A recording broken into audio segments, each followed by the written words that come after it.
Would all graduates and guests please rise as you are able? Please remain standing until you are asked to be seated.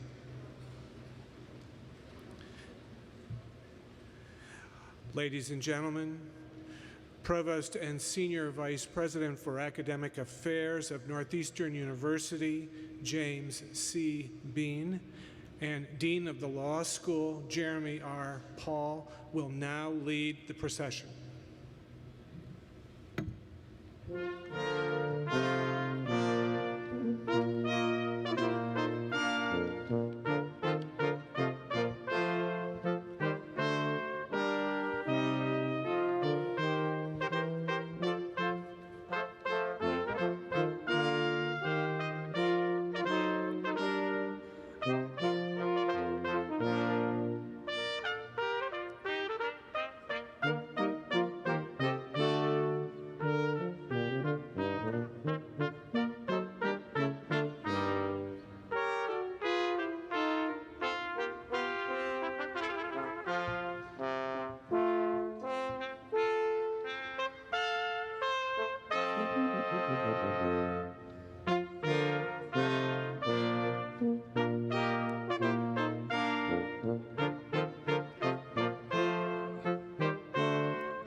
Please be seated. Ladies and gentlemen, the Dean of Northeastern University School of Law, Jeremy Paul.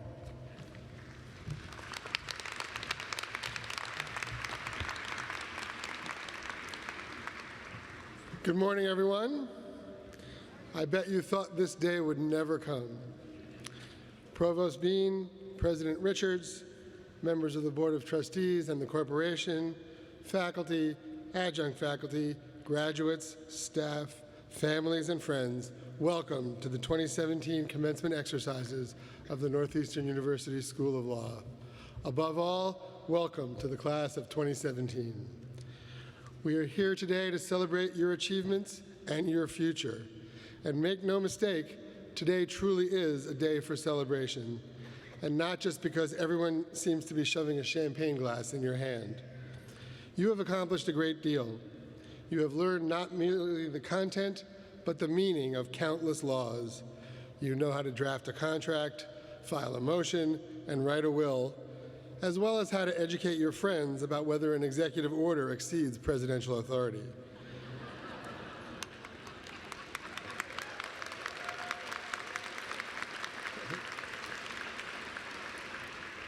Your knowledge will be invaluable when you take and pass the bar exam. Here's my take on your field of dreams. If you study, you will pass, so please do. More than just specific laws, you know how to turn stories of injustice into arguments that might win relief for your clients. You know that when two parties have a serious disagreement, odds are good that both sides have a point. You know the difference between an argument and an assertion. You have learned that if a picture is worth 1,000 words, so too is a good example. In short, you have learned to think like a lawyer. But because you were wise enough to choose Northeastern, you have seen in practice how laws affect the lives of individuals from every walk of life as they try to build a better future. This is why you are ready to act like a lawyer. Your clients or the organizations you serve will count on you to help them navigate the laws governing their conduct, and you will do them proud. I know this because I had the privilege of teaching property to many of you, my first property class at Northeastern. You paired grand idealism and analytical talent with an admirable dose of practical savvy. I see those traits on campus every day. Consider just some of what your class of soon-to-be lawyers has already accomplished. Let's start with just 4 of your classmates. Alexis Depp won a Berkeley Law Foundation Fellowship to work at Southeast Louisiana Legal Services in New Orleans.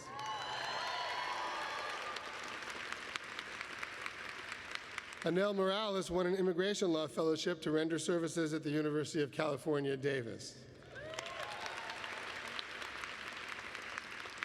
Billy Rainsford was chosen by AmeriCorps to work at Healthcare Advocates here in Boston. Juliana Schulman-Laniel was selected for the Women's Law and Public Policy Fellowship to work at the National Partnership for Women and Families. These fellowships are highly competitive. Every year, Northeastern graduates win more than our fair share. But these classmates are definitely not alone in triumph. Before reaching this milestone day, your class members have earned federal and state clerkships, won national awards and writing competitions, published articles in important venues, and won additional fellowships too numerous to mention. And of course, every one of you has experienced the grind and the joy of an SJ presentation. As a group, you have completed more than 211,000 hours of legal work at 550 co-op placements, almost 1/4 of which you developed on your own. Your co-ops took you to 27 states and territories and 9 countries. 139 of them were in law firms, 52 co-ops in health law-related fields, and 40 in technology-related fields. And a whopping 83% of you did at least one public interest co-op. You have championed civil rights around the nation and the world in places as far away as India, Sweden, and Mexico. You have worked for the parent company of our world champion New England Patriots. You have brought legal talent to healthcare organizations ranging from UN AIDS in Geneva to the Francois Xavier Bagnoud Center for Health and Human Rights in Boston. You have traveled to Australia, Belgium, Germany, India, Mexico, Sweden, Switzerland, Turkey, and the United Kingdom. Through your hard work and dedication, you have made a positive impact on the clients you served and improved the reputation of the legal profession. In short, you came to Northeastern because you wanted to make a difference, and you are already doing so.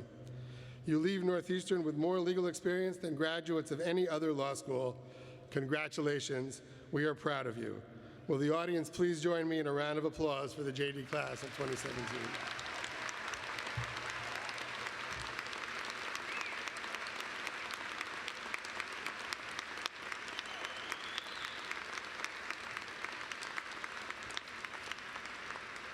We are equally proud of a second group of students earning a degree this year.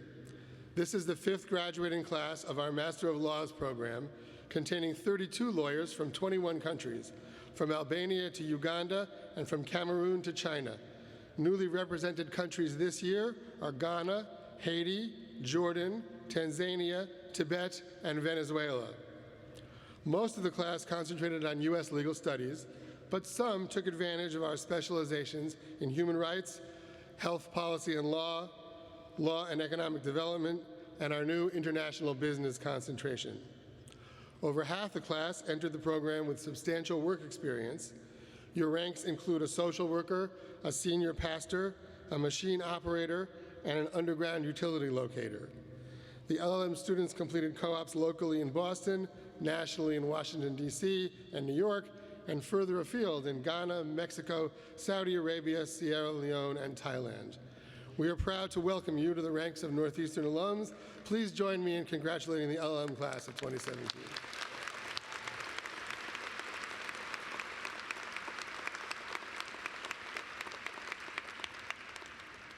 In the fall of 2015, the School of Law launched a Master's in Legal Studies online program for professionals seeking to enhance their careers by acquiring legal skills and knowledge. As we put it, you don't have to be a lawyer to make the law work for you. Today, we celebrate the first graduating class of 13 students, 7 of whom joined us in person. They completed their degree while working full-time for places such as a software company, a pharmaceutical company, a major investment firm, an international law firm, and an aero seating technology company. We are grateful that they are now permanently part of the Northeastern community. Please join me in congratulating the inaugural class of the Masters in Legal Studies program.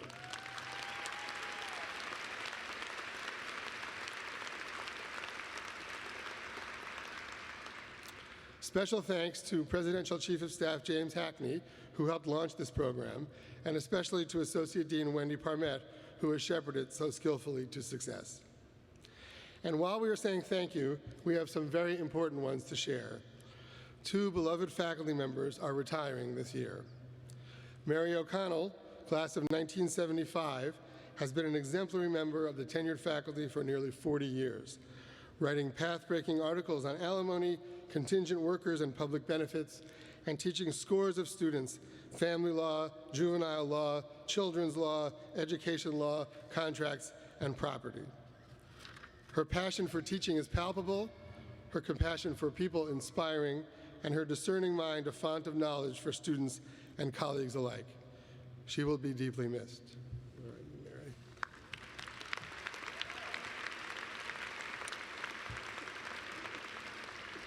We also today say official goodbye to Millie Drew, class of 1987. Millie joined our faculty ranks in 1996 as a learning skills professor and director of the Academic Success Program. Bringing an extraordinary level of caring to her task, as befitting her training as a nurse, Millie has guided many students, including many with disabilities, not only to success in law school, but to meaningful lives after graduation. Please join me in thanking Mary and Millie for their outstanding contributions.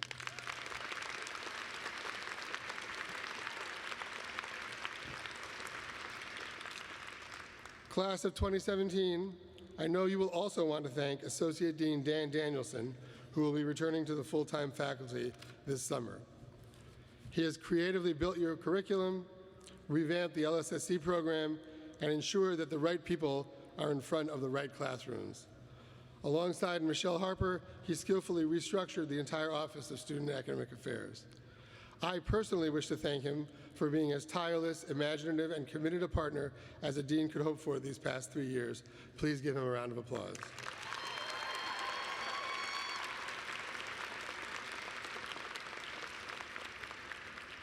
And there is one more group deserving not only of thanks, but congratulations.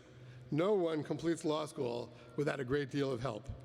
Assistance comes from parents and partners, from grandparents and siblings, from children, aunts, uncles, cousins, and in-laws, from friends and neighbors. These people have been cheering you on for years.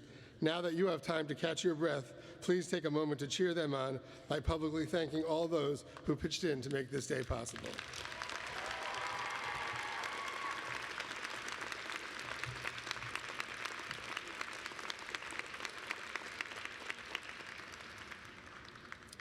We have an exciting ceremony ahead, including words from students, faculty, and our distinguished guest. But it is customary for the dean to offer a few parting remarks. I fear I have more than a few. That's because as you leave the confines of Huntington Avenue, not for 11 weeks, or even 15 weeks, but for a lifetime in the law, there's no ducking the fact that you are entering choppy waters. I'm not referring to the job market. Unemployment among lawyers hovers at 2%, and studies indicate that your investment in law school will bring you nearly $1 million more in lifetime earnings than your similarly situated non-lawyer friends. Perhaps even more important, you will bring aid and comfort to tenants seeking to stay in their homes, to parents providing for disabled children, to business owners seeking to build wealth for their families, and yes, to immigrants arriving on U.S. shores. It was no coincidence that a Northeastern graduate helped lead the brigade of lawyers at Logan Airport seeking to block what courts held to be an unconstitutional order.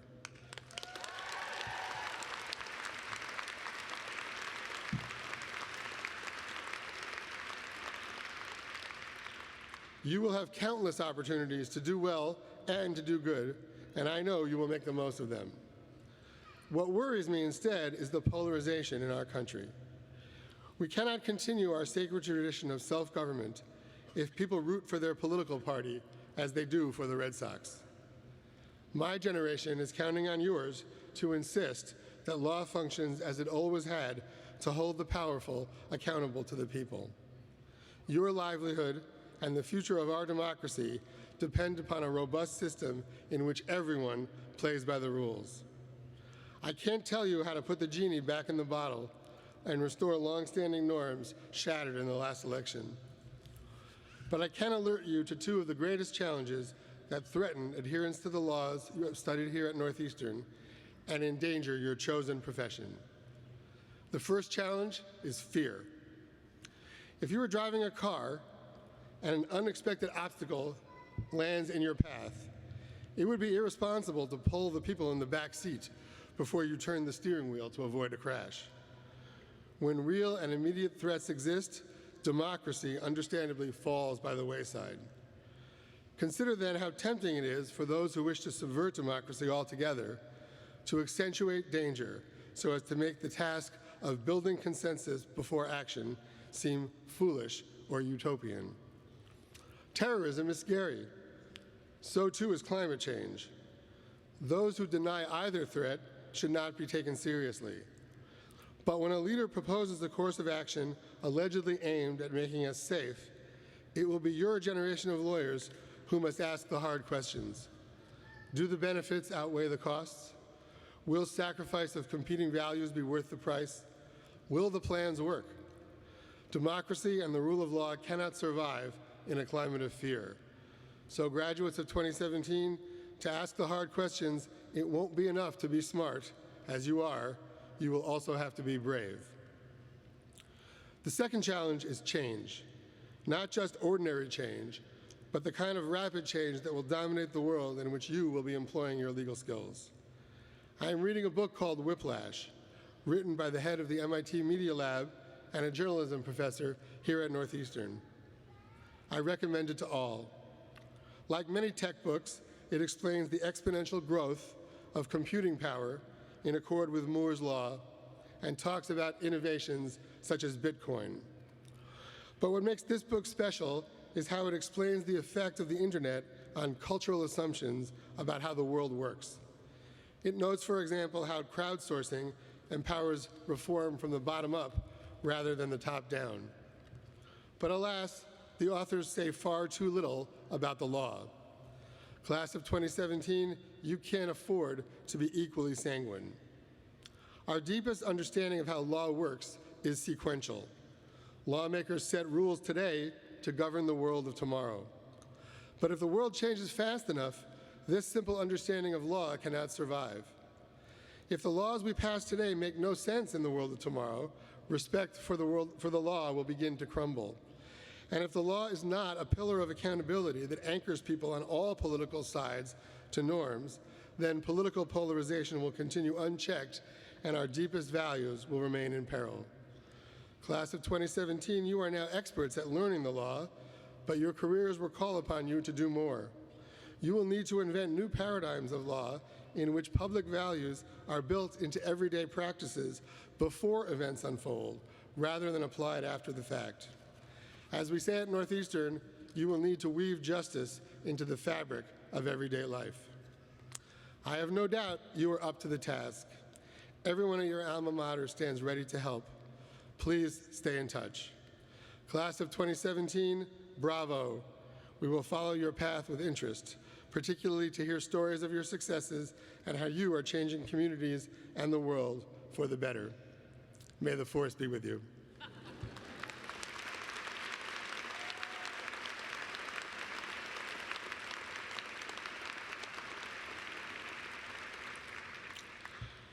Our first student speaker is a former Air Force captain who served as a flight commander and space instructor and played Division I basketball at the Air Force Academy. Here at Northeastern, she won the Valerie Gordon Award and served as co-chair of the Black Law Students Association. Working with the Civil Rights and Restorative Justice Project alongside fellow student Ariel Go-Chun Lee, she uncovered new evidence in a 1947 jailhouse killing, earning profound gratitude from the decedent's family. Upon graduation, she will serve as a fellow in the Massachusetts Attorney General's office of our own Maura Healey. Please join me in welcoming Tara Dunn.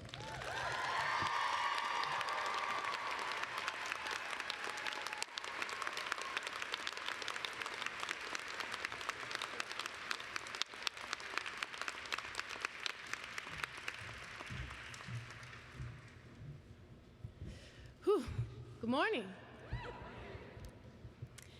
James Gleick once said that everything we care about lies somewhere in the middle where pattern and randomness interlace.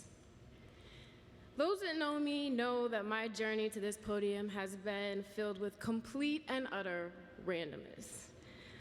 But out of all the randomness, I began to pay attention to the patterns and the things that really stuck with me. Those things, of course, are random. Number one, plastic. And number two, outer space. Just follow me, we're getting there. So let's start with plastic. As a college athlete and professional bench warmer, the one thing that I had to show for my hundreds of hours of work were copious amounts of empty plastic Gatorade bottles. Well, I'm sure that many of you know that plastic is causing an environmental disaster. We're throwing it into the ocean, animals are ingesting it, we're ingesting those animals, and we are literally running out of space to store all of this plastic. America has a recycling problem. I say again, America has a recycling problem. We are finding out that we can no longer afford to carelessly discard the things we don't care about. We have to make efforts to rehabilitate and renew what can still be valuable to society. And this concept, my friends, is no different with people. With the highest incarceration rate in the entire world, the United States only makes up 5% of the world's population, but 25% of the incarcerated population. And of that population, more than 356,268 incarcerated suffer from a severe mental illness. However, 85% of them do not receive treatment. To give it some context, out of the 100 empty Gatorade bottles in my dorm room, I only attempted to recycle 15. In other words, if we rehabilitate and treat these health issues instead of trashing the container they come in, we just might be able to reintegrate them into a structure that will be stronger for doing so. Now for the next random thing, outer space. During my time as a space operator in the military, I spent the early days of my career tracking objects in outer space. So to give it a little bit of a context, imagine Boston traffic at 3 p.m. on a weekday, but in outer space. Our job was to track the movement of all those objects. So like traffic lanes, spacecraft are assigned to specific lanes or orbits circling around the Earth. Well, in these orbits, there are more than 20,000 pieces of debris, larger than a softball, many of them traveling upwards to 17,500 miles per hour. Even the smallest of objects traveling at the high velocity can present a huge danger to space track. I know you all have seen Gravity. Collaboration is crucial to prevent catastrophic collisions. In other words, a problem with one country's spacecraft will likely affect everyone else's. When it comes to space endeavors, few things happen in a silo. I say again, few things happen in a silo. And this concept, my friends, is no different here on Earth, especially right here in the United States. Benjamin Franklin once said, "Justice will not be served until those who are unaffected are outraged, as outraged as those who are." But at what point will we realize that the denial of a constitutional right in Baltimore City will have rippling effects of the suburbs in Boulder? When will we accept that all of us carry the burdens of our neighbors and the sins or suffering of our ancestors? As we are seeing right now, these historical transgressions did not disappear in thin air with one black president. Rather, they're embedded themselves in laws and institutions so deeply that even the smallest struggle for justice feels uncomfortable, defiant, unpatriotic. But last time I checked, this country's legacy was sparked from the fiery ambitions of rebels and some spilled tea. Class of 2017, we are armed with a different kind of weapon, one that can preserve life, protect liberty, and check the highest positions of power. Never underestimate your ability to use the law for change. I leave you with the words of Robert F. Kennedy. Each time a woman stands up for an ideal, or acts to improve the lot of others, or strikes against injustice, she sends forth a tiny ripple of hope. And crossing each other from a million different centers of energy and daring those ripples, build a current which can sweep down the mightiest walls of oppression and resistance. Class of 2017, it's time to go to work. Thank you.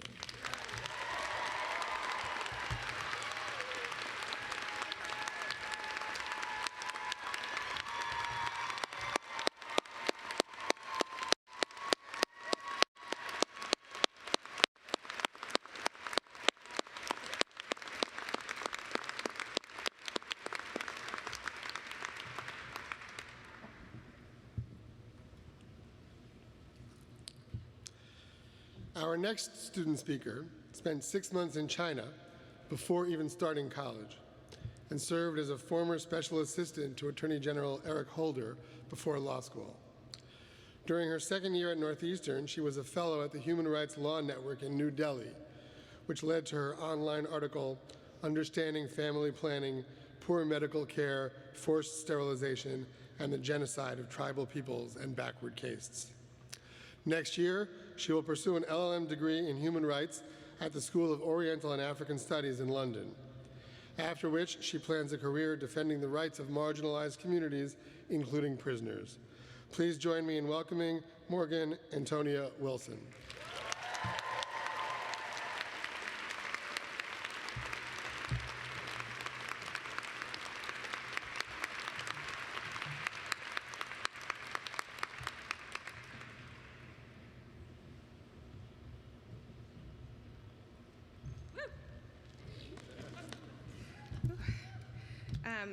Good morning. Professor Hackney once said that people like empirical data, so you're going to get some more numbers in my speech too. Thank you, Dean Paul, for that kind introduction. To my fellow graduates, it's an honor to speak to you today. As you know, today belongs not only to us, but also to the family and friends who've supported us throughout this remarkable journey. Although I did not know it, my journey started long ago, with a single mother raising 3 kids and working 2 jobs. Wanting better for me and my 2 brothers, my mother, Donna Wilson, made sure we got the best education she could provide. Because of her hard work, dedication, and indomitable spirit, I stand before you today. Officially, my mother has a high school diploma, and I am immensely proud of her for that. But unofficially, she has 2 master's degrees, a medical degree, and a soon-to-be lawyer under her belt. Yeah, she's amazing. So, on behalf of the Northeastern Law School class of 2017, I would like to thank all of the parents, grandparents, siblings, aunts, uncles, friends, children, and partners for their love and support, and for their steadfast commitment to our personal and professional growth. Our accomplishments are also yours. Graduates, I would ask that you please rise and give your support systems a standing ovation.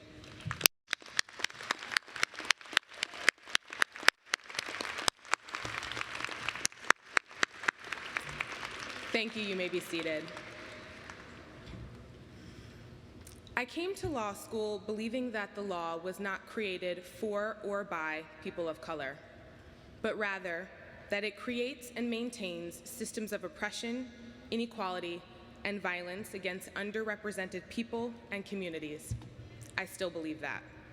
However, Northeastern Law School taught me to think creatively about the law, and to do so in a way that felt comfortable to me.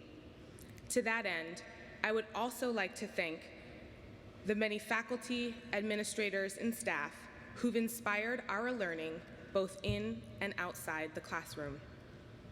Clinicians like James Rowan, Peter Sessa, and Margot Lindauer, whose clinics are vital to NUSL's experiential learning environment, and who taught me to be a voracious advocate for underrepresented communities.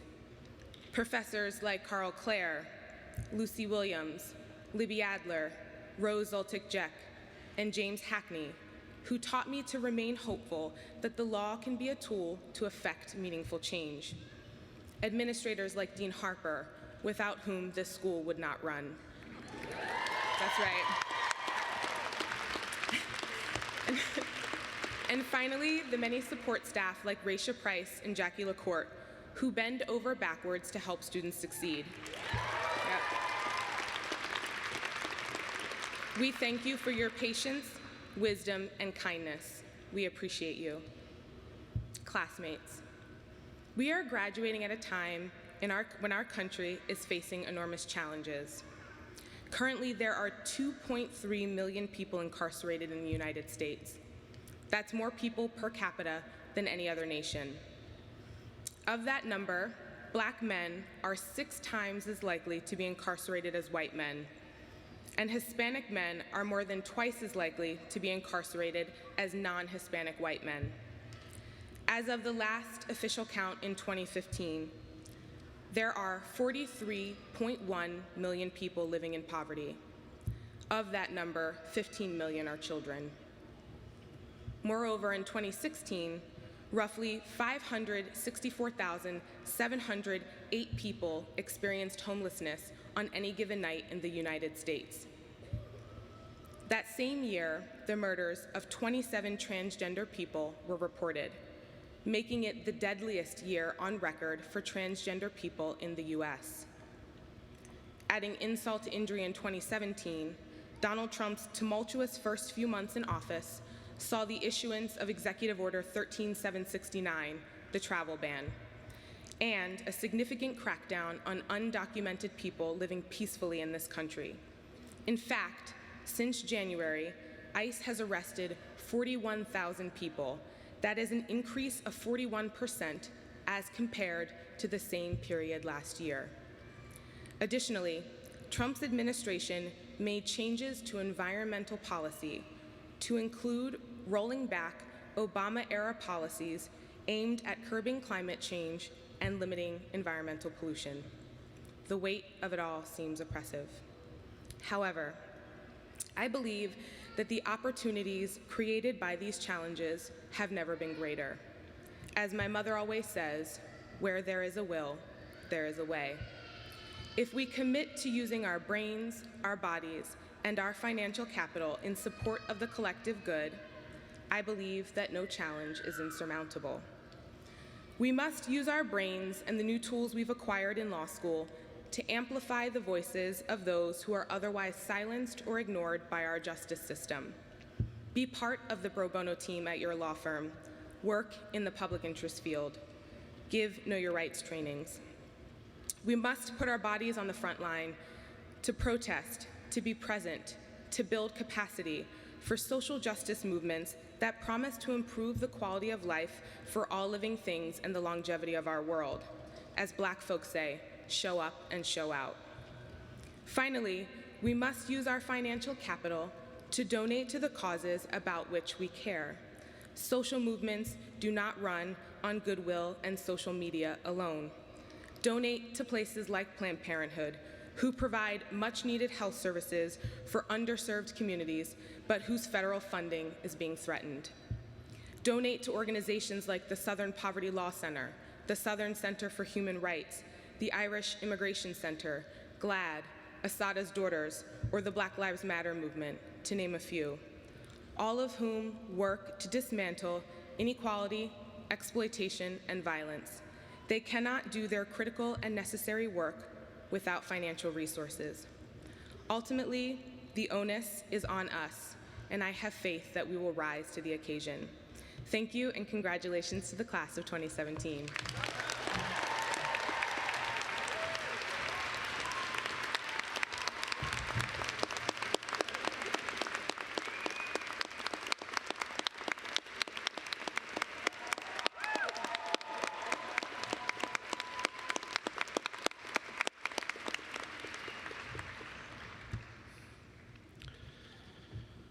Our final student speaker, representing the LLM program, was born in the United States and educated in Brazil. At the age of 21, she was licensed to practice law in Brazil, where she was a partner in a full-service law firm handling civil, labor, family, and criminal law matters, and where she also taught administrative and constitutional law. Now a mother of two, she plans a legal career in the U.S. and has focused her time at Northeastern working on immigration issues.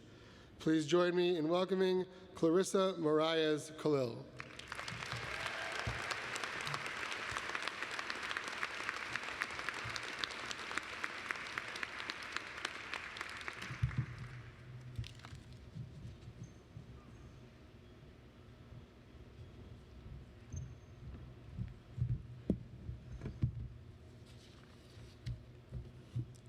Dean Paul, Provost Bean, LLM Director Patrick Cassidy, distinguished faculty, family members, and fellow graduates, good afternoon.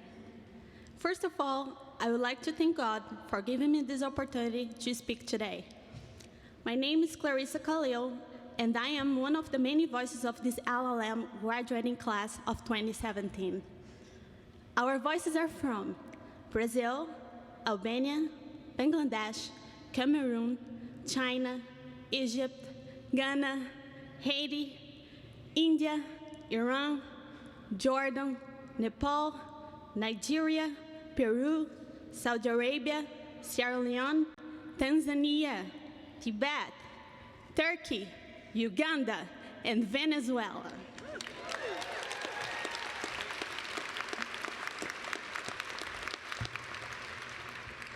We LLM students have brought to Northeastern University the color of diversity and the flavor of acceptance. We are here to bridge the culture of many nations, nations that may be oceans apart, but are all of the same humanity. Well, class of 2017, we made it. I'm so proud of us. Today marks the beginning for a new path of our legal careers. During our student life at Northeastern, we have faced many challenges. Being a law student is a challenge. Being an LLM student is an even bigger one. Student life in our home country is challenging, but being a law student by yourself in a different country is even more challenging. Some of us have faced a fear in speaking in public because of our accents. Do you know what a foreign accent is? It's a badge of courage. Some of us have faced the challenge of being far away from our homes and families. Some of us have faced financial challenges, and every law exam has been a challenge. Many of us have spent sleepless nights studying for assignments, midterms, and finals. Some of us have faced a challenge in getting a co-op, and all of us know how it feels to be different. But we should never see such challenges as disadvantages. On the contrary, it is important for us to realize that our experiences facing and overcoming those challenges is, in fact, a great advantage. Our hard work has paid off. It wasn't easy to get here today. I want to share a personal experience with all of you. 6 years ago, I was in the ICU. My life is a miracle, and I am here today. 2 months after I was accepted to Northeastern, I found out I was pregnant with my second child. Now I have a 2-year-old daughter and a 9-month-old son. Instead of giving up, I chose to face up the situation. I decided that I would stay in law school, my husband would stay at his job, my mom would help us take care of the babies, and we would make it all work. The combination of law school full-time and parenthood is a huge challenge. Many times when the road was rocky, I remember that quote, "Nothing is impossible when you want to fulfill a dream." A lot of people will tell you that you can't do it, that you don't have what it takes. But if it is in your heart and you feel it, there's nothing that will stop you. It is like the sun. You can't block it. It will shine regardless if that is what you want. When you believe, you can reach the highest star. What we have achieved today is just a small demonstration of what we can still accomplish.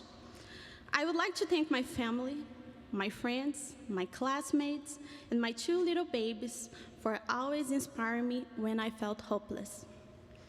Now we open the door to the future. The secret of your success is to work hard, believe in yourself, and never, ever give up on your goals. Don't hear the voices of discouragement. Think like a winner, no matter what other people say about you. We are all on this journey together. Nothing worthwhile is easy, and that includes making the most out of our futures. I urge you to take chances, to keep an open mind, to welcome new experiences. Don't be afraid. Be brave. Have faith. Go out there and take your chances. I urge you to believe in your dreams. I urge you to use your influence to better your communities and the world. I ask you to dig deep, take risks, and make a difference. We have already taken the first step by making it to the ceremony. Now it's time to take the next steps in the journey that is our lives and begin to build our futures. Never stop in believing in hope, because miracles happen every day. God bless you all. Congratulations to the class of 2017.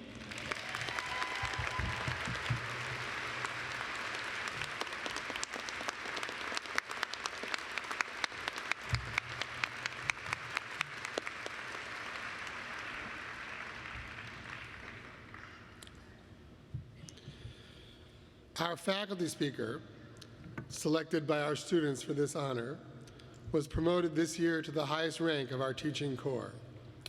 She has an unbroken record of successful teaching in our legal research and writing and our social justice programs, earning plaudits from students such as the best professor ever. She is a graduate of the University of Pennsylvania and the Georgetown University Law Center. She clerked for the Honorable Denny Chin in the U.S. Court for the Southern District of New York, and spent several years at the blue-chip law firm Sherman & Sterling.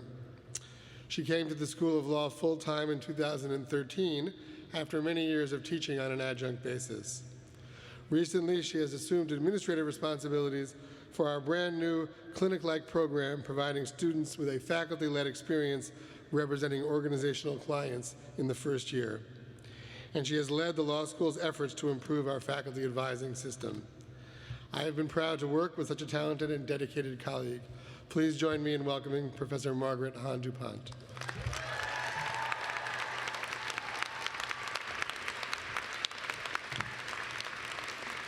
Okay. I want to preface my remarks by saying that those of you who know me know that I can speak a tad rapidly. So I will try my best to slow my cadence, but just in case, feel free to raise your hand.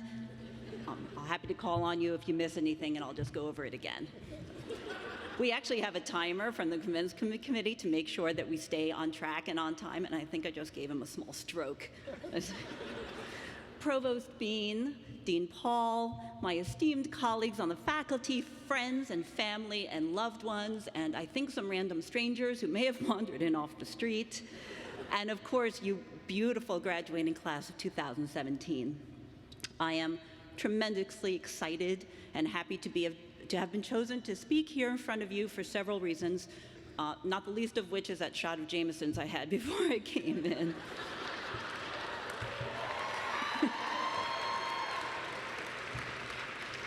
True, I did. I want to say, in part, I'm particularly excited to be here because this is the first time we have a slate of all our speakers who are women. Yeah. And also that all of the Northeastern speakers who were chosen today are women of color. It is really, it's the face of the future.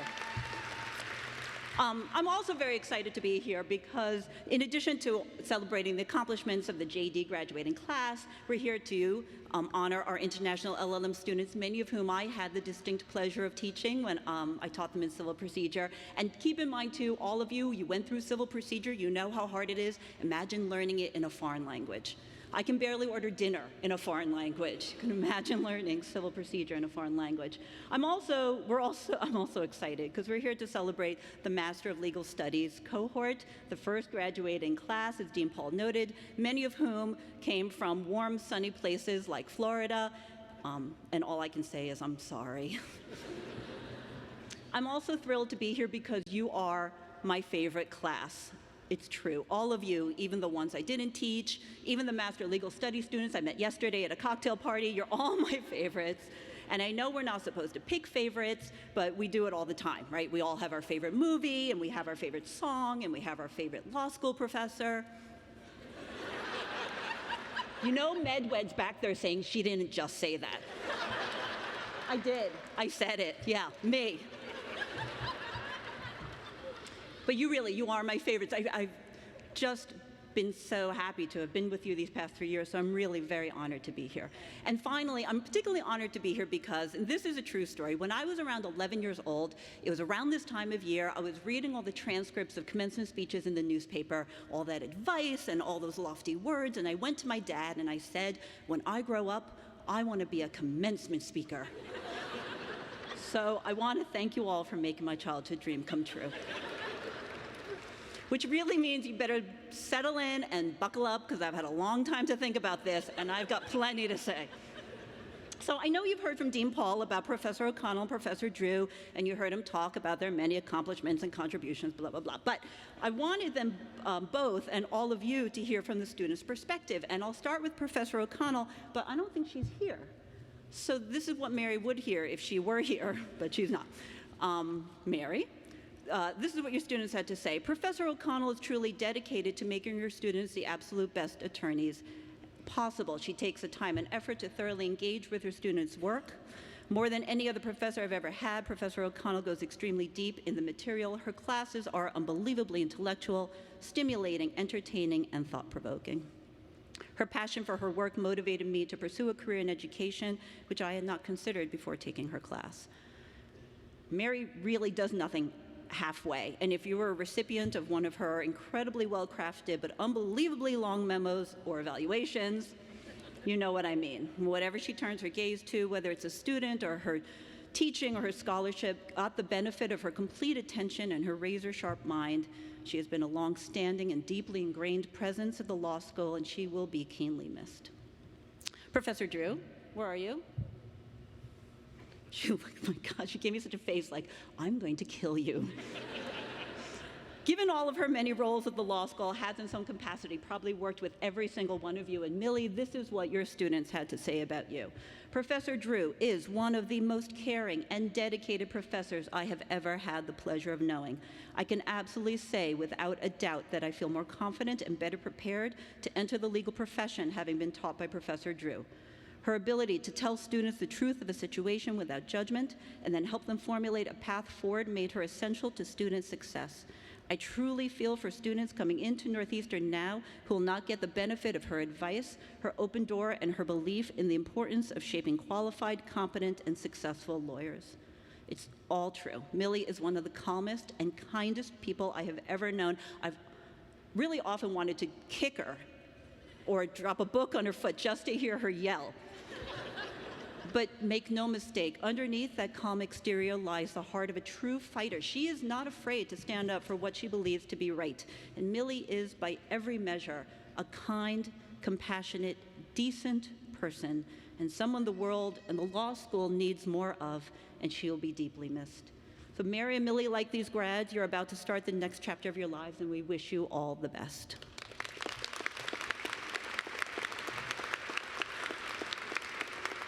Okay, so as I was preparing for today, going back over my many years in my folder of accumulated notes on what to say at a commencement speech, thanks again, and thinking of the commencement speeches that were given at other law schools, you know, the words of encouragement and you're awesome and we love you, I realized we're not other law schools.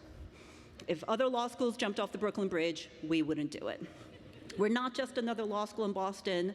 We are Northeastern, and to be a Northeastern Law School grad is to see the world a little differently. So I scrapped everything, and instead, I'm going to tell you what I believe are the 3 core tenets of what it means to be a Northeastern Law School graduate.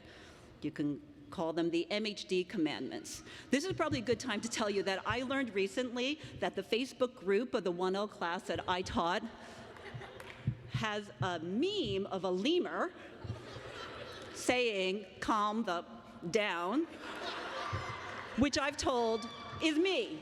I am the lemur.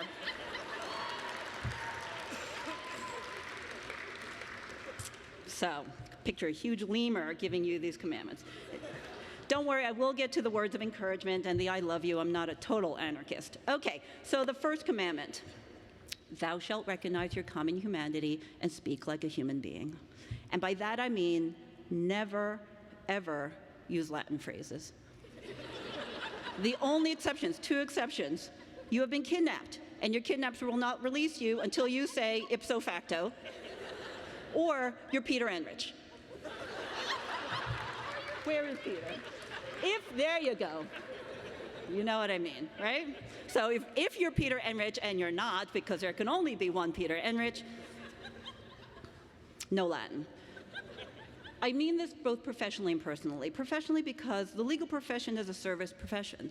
Lawyers are meant to serve, and you can't serve clients well if you speak in an arcane language that only works to separate and distance you from others and to underscore an elite status.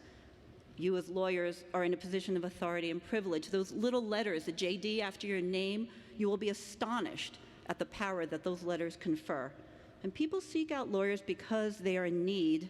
They're in some sort of trouble. And so what may seem to you like just another case, another court appearance, another day at the office is to your client her whole life. So give some thought to your words. Be careful about how you interact with others. Remember your common humanity, and strive always to be kind. Also, personally, I'm telling you to stop using Latin because I don't want you to have a lonely life. I'm telling you right now. You don't go into a bar, go up to some people, say, "Excuse me, ladies, but what do you think? Res is so loquitur, am I right?"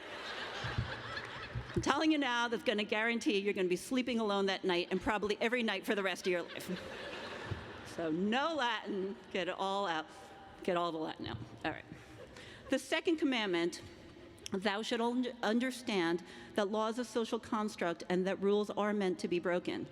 And what all of us up here have endeavored to teach you is not simply what a tort or a misdemeanor is, because you could have done that work yourself, but how to view law itself, to look at it from a critical angle, and to consider not just what law is, but why, and not just why, but whether it should be.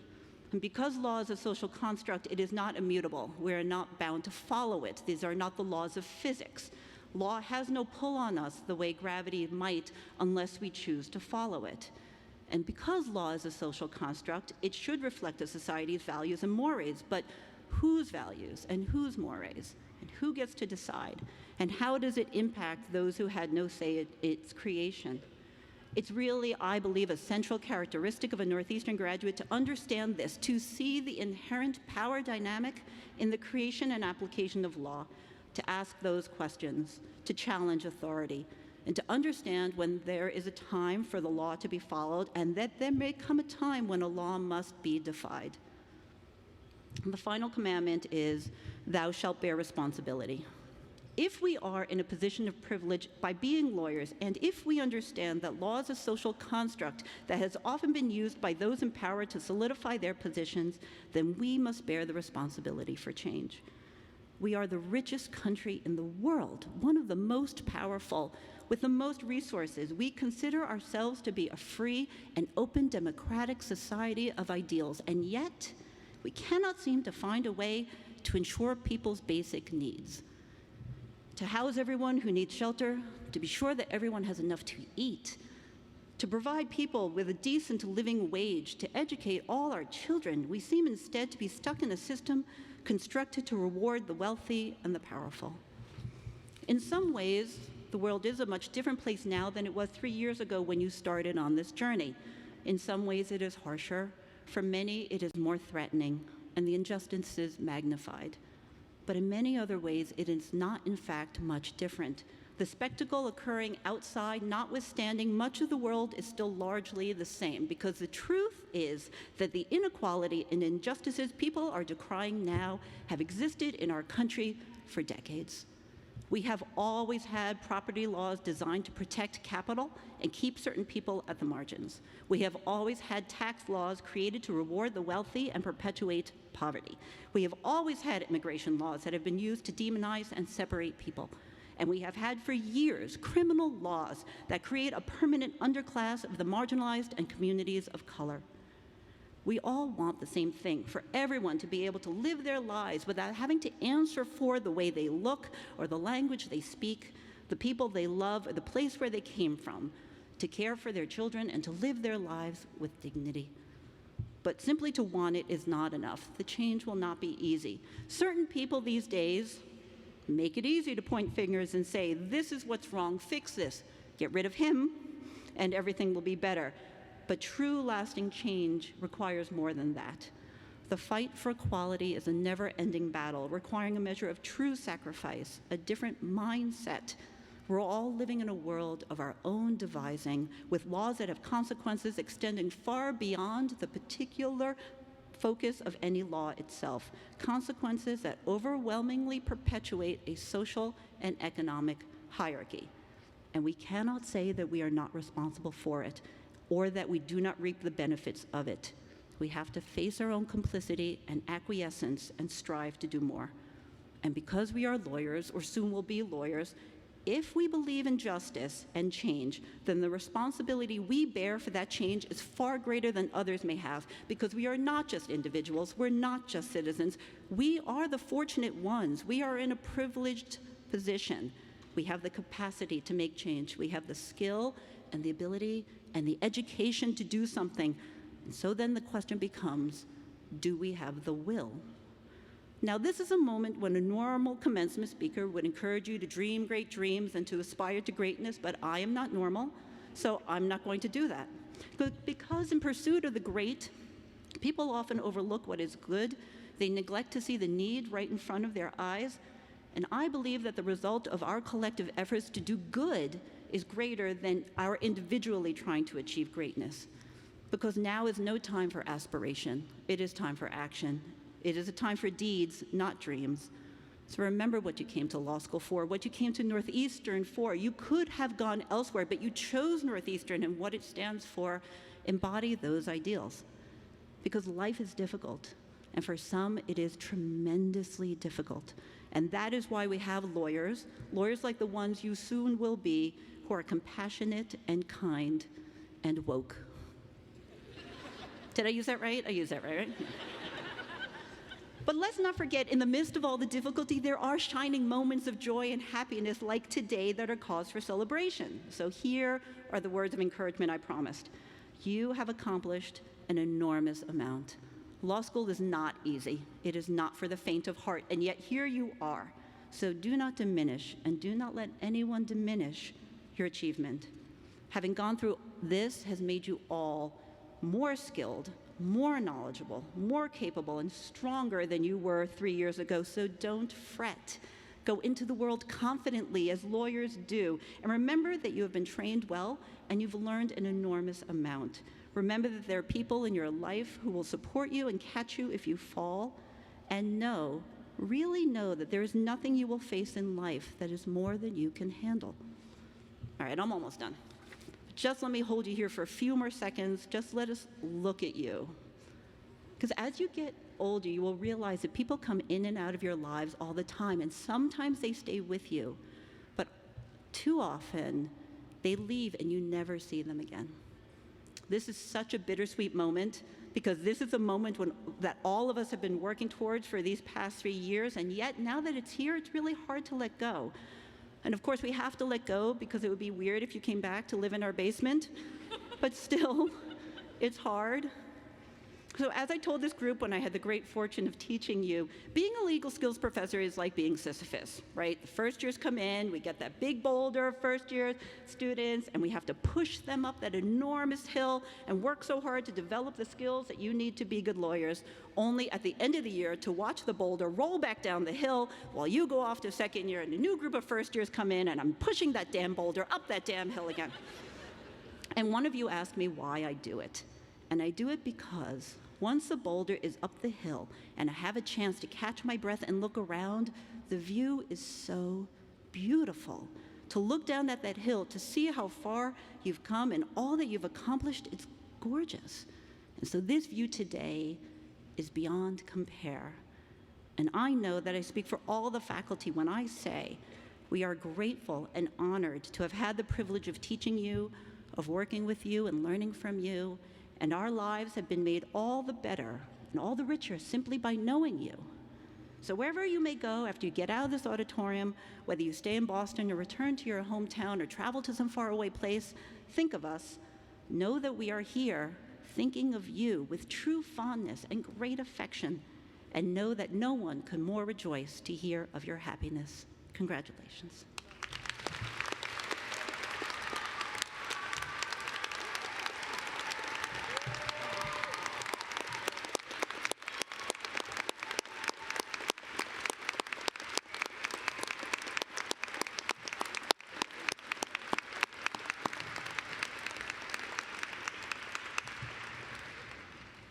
Well, thank you, Professor Han DuPont. It is my pleasure to call upon Trustee Nani S. Burns to escort Cecile Richards to the podium.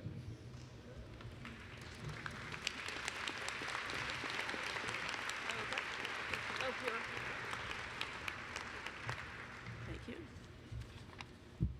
I think I have to pull this down a little bit.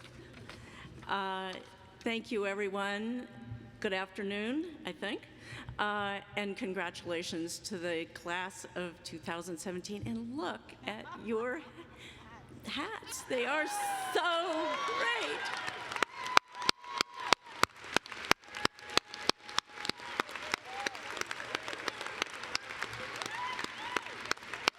If I had known, I would have worn mine. I am honored to introduce my very good friend and leader, Cecile Richards. Provost Dean, I have the honor of presenting Cecile Richards for a special recognition. Gifted policy thinker, guardian of women's access to health care, champion for human welfare. As a globally recognized leader for women's health and reproductive rights, you have been a powerful voice for the belief that advancing women's economic freedom advances all of humanity. Early in your career, you learned how to translate ideas into action through local labor organizing efforts on behalf of workers in the hotel, healthcare, and janitorial industries. Seeing the imperative to make greater use of the ballot box to create change, you founded and served as president of America Votes, a coalition of national grassroots organizations devoted to increasing voter participation. As president of Planned Parenthood, you have combined your deep knowledge of needs and issues with your keen managerial acumen to make the organization a leader in expanding women's access to health services. Therefore, on the occasion of your address to the Northeastern University School of Law class of 2017, we express our heartfelt admiration for your wise and dedicated leadership that has built Planned Parenthood into a premier provider of services that ensure the health and safety of women everywhere.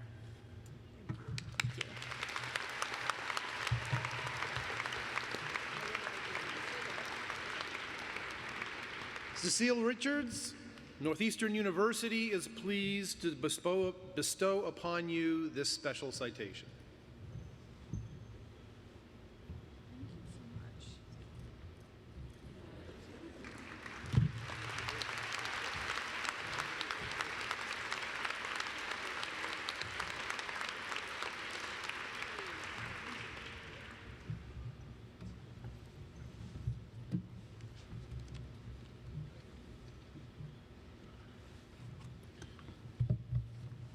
So, Margaret, that was truly fabulous, but I just kept waiting for you to say to them, Carpe diem. It is an honor to have the privilege of introducing today's featured speaker, Cecile Richards, President of Planned Parenthood Federation of America and Planned Parenthood Action Fund. Her presence has great personal resonance for me. My mother, who passed away last summer, graduated from law school in 1952. After the many ups and downs that women lawyers experienced in the Eisenhower through Nixon eras, she found her professional home as general counsel to Planned Parenthood for 25 years. I embraced her cause and the cause of reproductive health for women and men by serving on 2 Planned Parenthood boards for many years. So I have been watching President Richards' accomplishments with great interest, as she has built so successfully on the work of pioneering women dating back 100 years. The movement she leads has worked tirelessly to forge a healthier and safer world for women and teens. Every year, approximately 700 Planned Parenthood affiliated health centers nationwide provide health care services to 2.7 million patients and sex education to more than 1 million people. Planned Parenthood's websites, including Planned Parenthood en Espanol, received an estimated 60 million visits last year. Since joining Planned Parenthood in 2006, President Richards has expanded its advocacy for access to health care and ensured that Planned Parenthood played a pivotal role in shaping health care coverage and services for women under the Affordable Care Act. In 2011, she led a nationwide campaign to preserve access to Planned Parenthood preventive care through federal programs. Under her leadership, the number of Planned Parenthood supporters has doubled, reaching 7 million. As you can imagine, President Richards could not have reinvigorated Planned Parenthood without confronting her share of controversy. Many in our community share her vision of a world in which each individual has a fundamental right to manage his or her fertility. All of us should admire her for selfless devotion to her cause. In the best tradition of our Northeastern Law School community, she personifies President Theodore Roosevelt's famous words, giving credit to the woman, well, he should have said woman, who is actually in the arena, whose face is marred by dust and sweat and blood, who strives valiantly, who spends herself in a worthy cause, who at the best knows in the end the triumph of high achievement, and who at the worst, if she fails, at least fails while daring greatly, so that her place shall never be with those cold and timid souls who neither know victory nor defeat. President Richards has long been in the arena. Before joining Planned Parenthood, she served as Deputy Chief of Staff for House Democratic leader Nancy Pelosi. In 2004, she founded and served as President of America Votes, a coalition of 42 national grassroots organizations working to maximize registration, education, and voter participation. She began her career organizing low-wage workers in the hotel, healthcare, and janitorial industries. President Richards is a frequent speaker and commentator on issues related to women's rights, reproductive health, and sex education, and is a regular contributor to the Huffington Post. President Richards currently serves on the board of the Ford Foundation. She and her husband, Kirk Adams, have 3 children and reside in New York City. President Richards, everyone in the Northeastern community, and that goes double for me, is grateful to you for choosing to spend the day with us and share your thoughts with our graduates. Thank you so much for being here. Thank you. Thank you so much. Thank you. Y'all look awesome. I just want to cry. You look incredible. Provost Bean, members of the platform party, my lifelong friend and Planned Parenthood leader, Judge Nani Burns, thank you. Distinguished faculty and adjunct faculty, Margaret, wow, that was huge. Nice choice, guys. And to Tara and Morgan and Clarissa, you're amazing. And if you're just even a tiny representation of this class, I applaud you and all of your fellow students. And to the beaming friends and family, and to Donna Wilson, and most of all, to the class of 2017, congratulations. It's an incredible honor to share this day with you. Thank you, Dean Paul. Northeastern is so fortunate to have had you at the helm for these last 5 years. Will you please give him a round of applause for me for what he's done?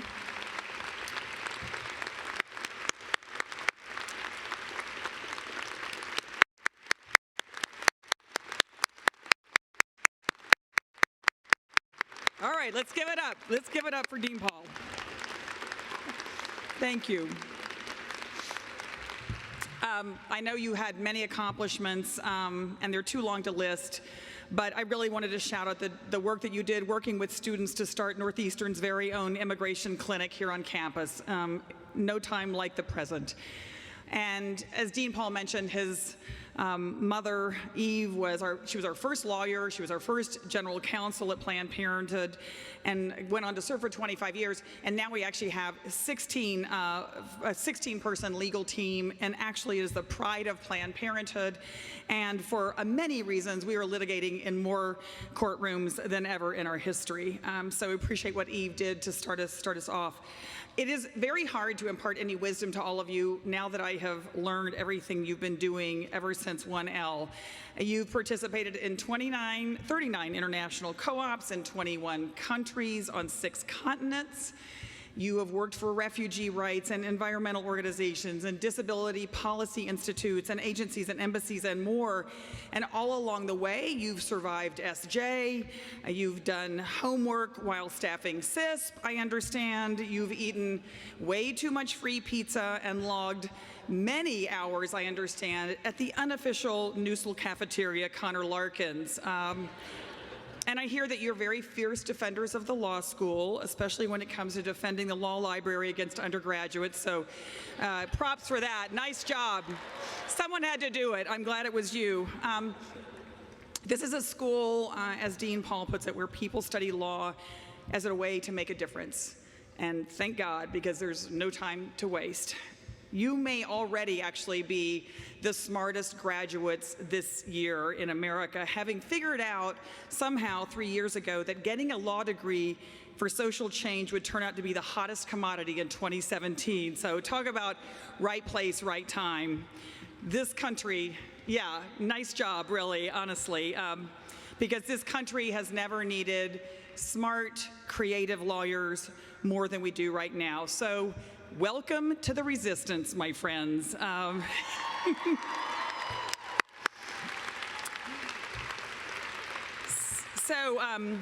particularly excited because in interest of full disclosure, I'm not a lawyer, but my dad was and is a labor and civil rights attorney in Texas, where I grew up and where we were constantly fighting the powers that be.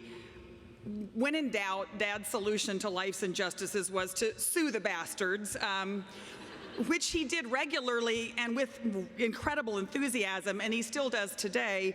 And in fact, he was just part of the congressional reapportionment victory in Texas at the ripe old age of 83, so he's still in the fight. And I think that's actually, if there is any message that I have today, it is that a career in social justice can lead to a long and happy life.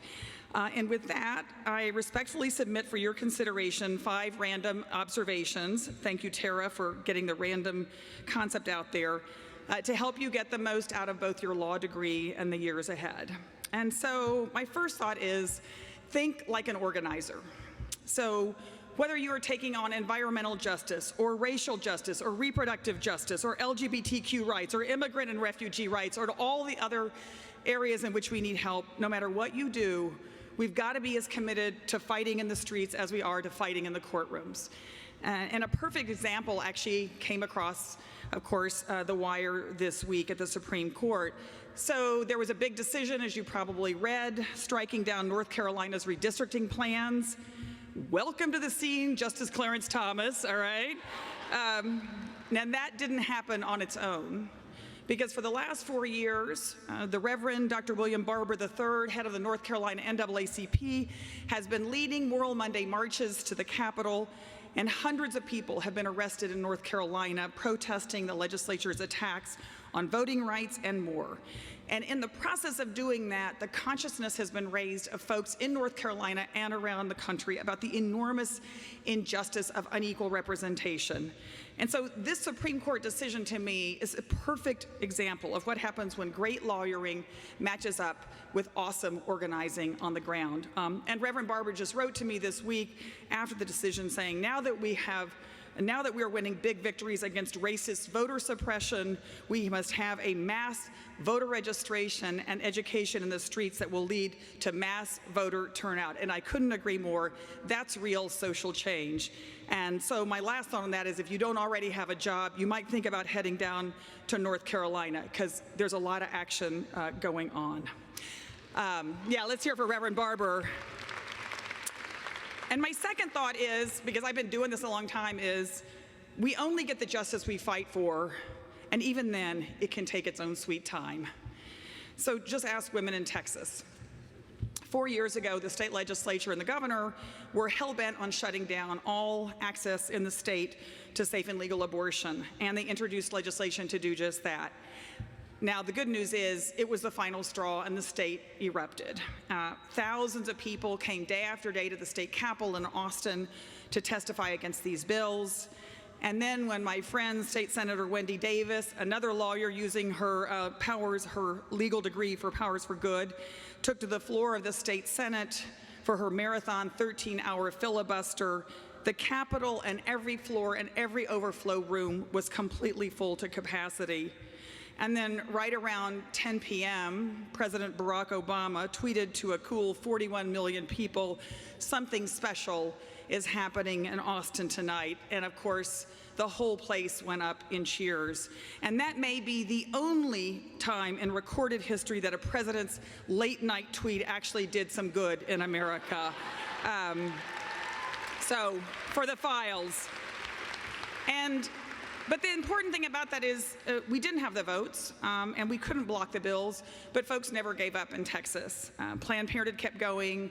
Researchers started documenting what women were having to do, driving hundreds of miles to access care. Patients started telling their own stories about having to go across the border to Mexico for illegal abortions. And so by the time this case got to the Supreme Court 3 years later, the oral arguments weren't only those in Latin and highlighting constitutional law, but also spoke about the everyday reality of women on the ground. And not incidentally, this case was heard by a Supreme Court with 3 women on the bench. So let's say their names: Justices Sonia Sotomayor, Elena Kagan, and Ruth Bader Ginsburg. They're changing the judiciary, and we won that case 5-3. The laws were declared unconstitutional. It was the most important reproductive rights victory in years. And the win happened, though, not only thanks to inspiring litigators like Stephanie Toti from the Center for Reproductive Rights, but also because women never gave up. And now this decision is impacting more than a dozen cases around the country that are working their ways through the court system, with more to come. And back home in Texas, they persisted. And last month, Planned Parenthood started providing safe and legal abortions again in Waco, Texas, my hometown. Now that's what never giving up looks like. So my third random thought is, you are graduating at a time when folks' motto is "protest is the new brunch," but believe me, it was not always this way. This is a movement moment, and so this is the time to jump in. So, as some folks have already mentioned, immediately after the travel ban was announced, attorneys around the country, including NU grad Heather Yuntz, got to the airports, and folks everywhere came to support immigrants and refugees, and translators volunteered, and social media wizards burned up the interwebs. This is new in America. I've been marching my entire life, but when 4 million plus folks marched for women's rights the day after the inauguration, that blew the roof off. They march in every single state and on every continent, including Antarctica. I hope you saw those photos. And they march because women's rights are human rights. 175,000 people marched right here in Boston, maybe some of you. And even the Make Way for Ducklings statues were wearing pink pussy hats. And folks haven't let up since. We have record numbers of attorneys now volunteering at Planned Parenthood and with every other organization in the country, and we're mobilizing the millions of people in this country who will never go back. And it isn't only women. Just last month, as you saw, the National March for Science. Now, this is a new group on the scene, and my favorite sign, although there were many, my favorite sign was, at the beginning of every disaster movie, there is a scientist being ignored, all right? So think about that. Let's hear it for the scientists. And my fourth thought is, working for social change truly allows you to live your best life. It's all I've ever done, and I wouldn't trade it for anything. And it's sort of interesting, even these days when obviously Planned Parenthood is in the headlines, and we're in the crosshairs of a lot of politicians in Washington. I can't tell you, people always like stop me on the street and they have this very stricken look and say, are you okay? And I say, absolutely. I have the honor of working for an organization that, despite the politics and despite the president, every single day we provide health care to 8,118 people across this country, including thousands of folks here in Massachusetts. And for many of them, we're their only health care option. And that's why our battle cry is, these doors stay open. These doors stay open at Planned Parenthood. Yeah.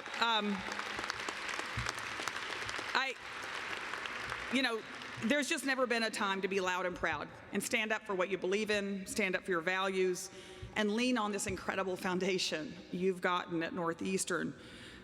After all, in the words of Florence Kennedy, the great lawyer and feminist and civil rights activist, if you're not living on the edge, you're taking up space.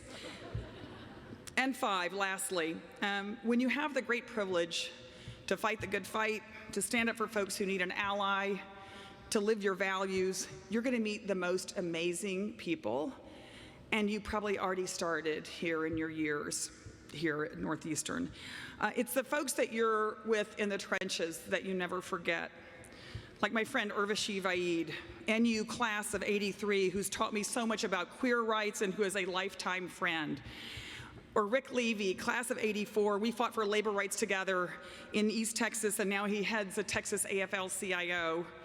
Or my friend, U.S. Senator Maggie Hassan, class of '85, yep, who fights every day for everything, but importantly, to open up opportunities for all children to have an excellent public education, regardless of ability or disability. You're in good company, you Northeastern grads, and I know our paths will cross again. My mother, the late governor of Texas, Ann Richards, used to say, "You may go somewhere else, and you may make a lot of money, but you'll never receive the kind of gratification that you get when someone looks you in the eye and says, 'Thank you for helping make my life better.'" And that's what Northeastern University School of Law is all about. And it's inspiring to think about the ways in which you will use your degrees to change the world. So, congratulations, class of 2017. We've got work to do, so let's go do it. Thank you.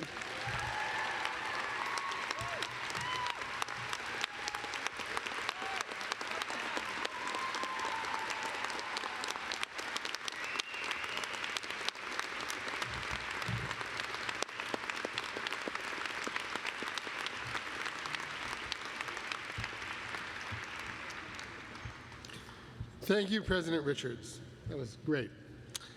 The degrees will now be conferred.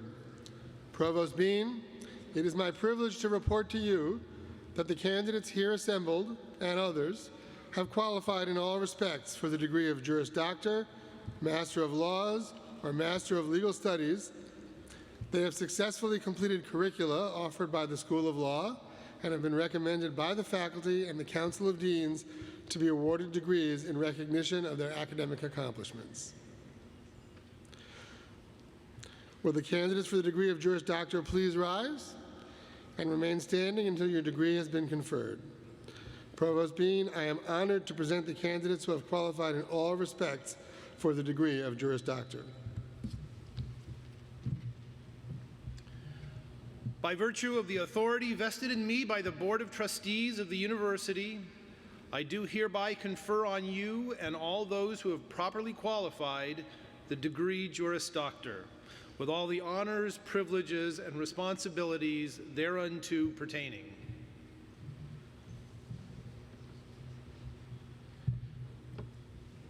Will the candidates for the degree of Master of Laws or Master of Legal Studies please rise and remain standing until your degree has been conferred. Provost Bean, I am honored to present the candidates who have qualified in all respects for the degree of Master of Laws or Master of Legal Studies. By virtue of the authority vested in me by the Board of Trustees of this university, I do hereby confer on you and all those who have properly qualified the degree Master of Laws or Master of Legal Studies with all the honors, privileges, and responsibilities thereunto pertaining.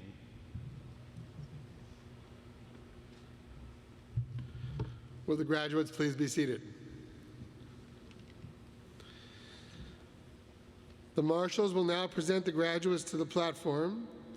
Susanna Carrington and Jillian Schlatter will announce the name of each Juris Doctor for graduate as they are presented to receive their diplomas. The Juris Doctor graduates will be hooded by Associate Deans Dan Danielson and Martha Davis. The Master of Laws graduates will be announced by Samuel Olivant and will be hooded by Director Patrick Cassidy. The Master of Legal Studies graduates will be announced by Pamela Richardson and hooded by Associate Dean Wendy Parmet and Director Daniel Ehrman.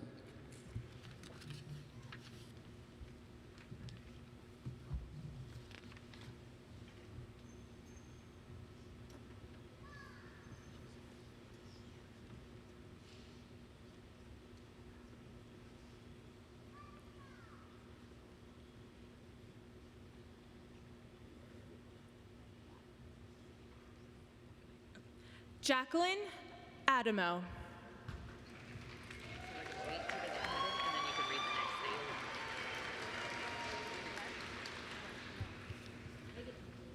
Stephanie Einbinder.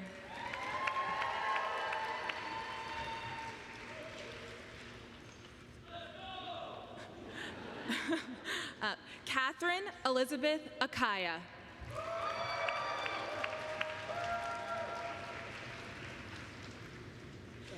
Anthony Michael Alexander.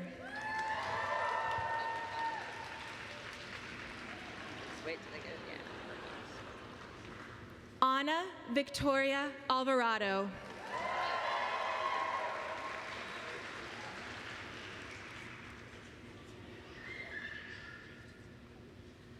Batul Taher Banker.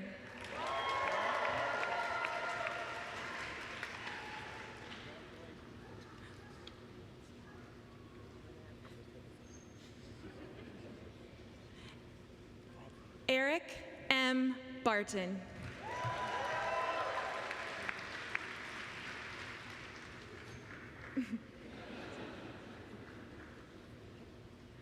Brian Bermudez.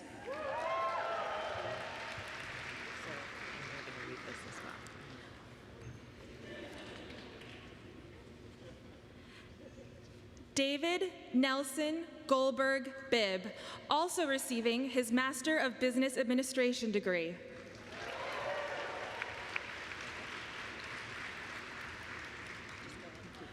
Elizabeth Bitar.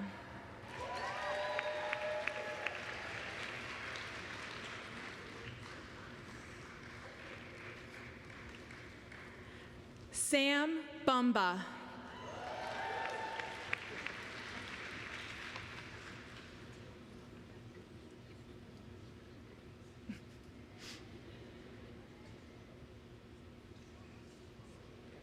Elizabeth Ann Breen.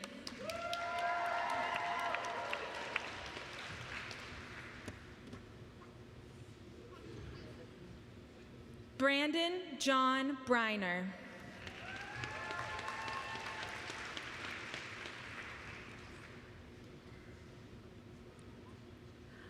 Laura Marie Brewer.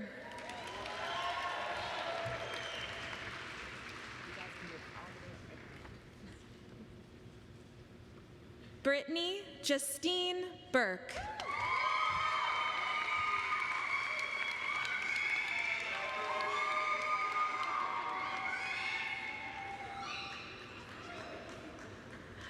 Shantanu Chatterjee.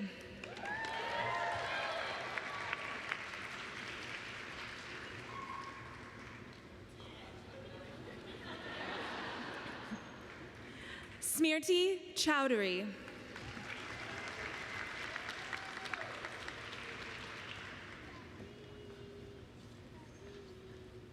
Joanna Lang Clark.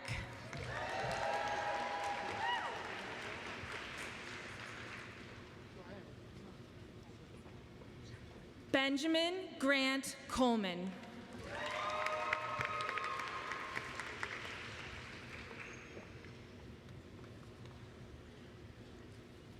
Kelsey Condon.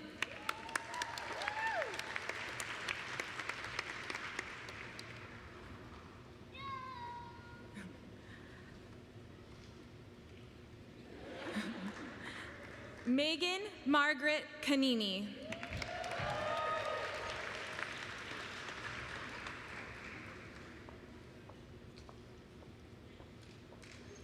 Brittany Nicole Connor.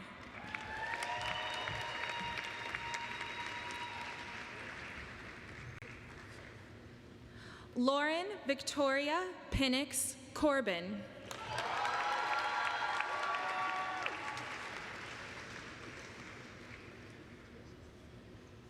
Simone Nakina Cotton.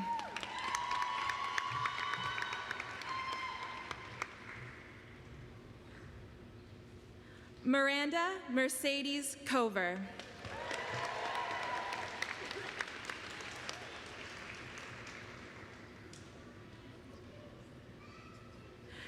Kathleen Donna Creswick.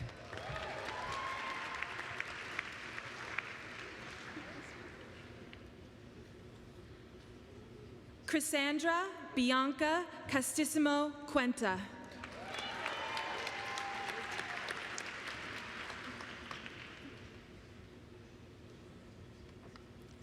Lucia Curiel.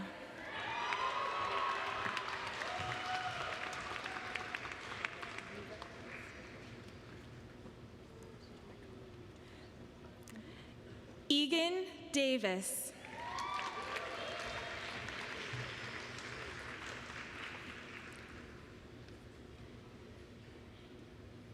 Monica Jean Delatour.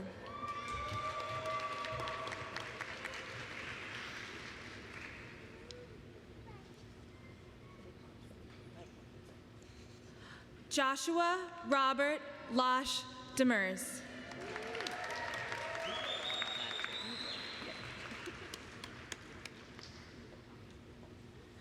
Janelle Heather Dempsey.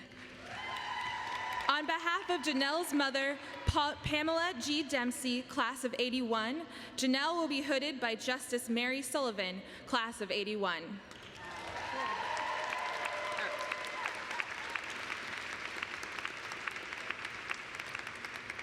Laura DiPonio.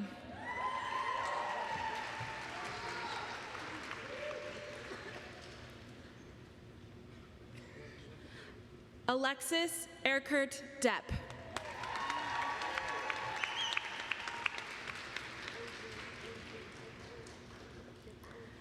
Ellen Dexter.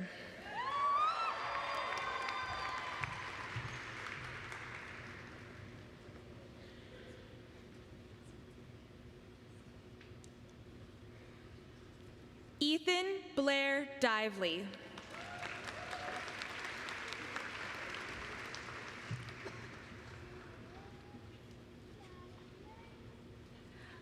Gregory James Doback.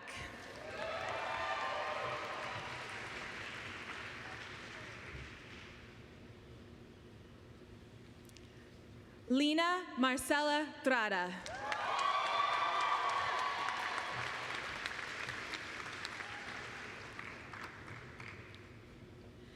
Tara Danielle Dunn.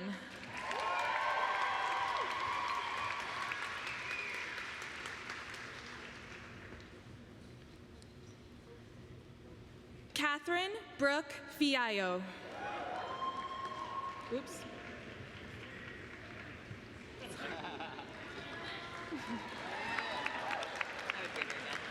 Do you want me to read it again? For the second time, Catherine Brooke Fiallo.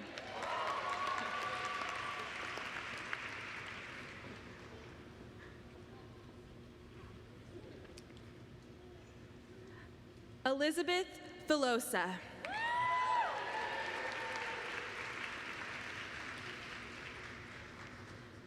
Jacqueline Fishkin.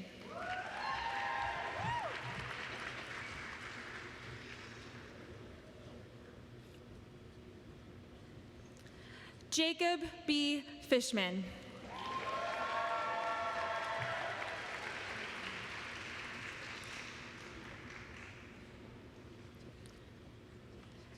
Kathleen Flynn.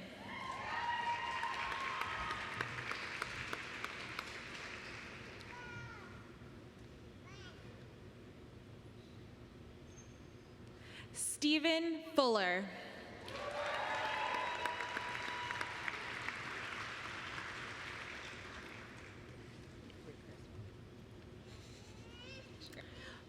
Rebecca Glickman Simon. Hooded by her mother, Ellen Glickman Simon, class of '87.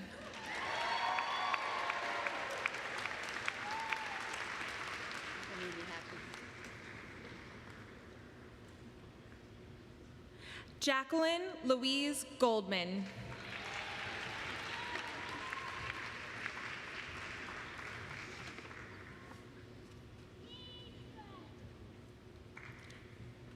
Maximilian Eduardo Gonzalez.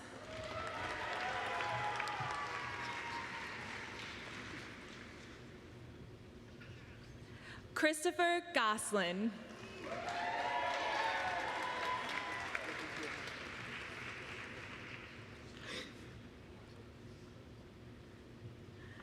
Kyle Buchanan Green.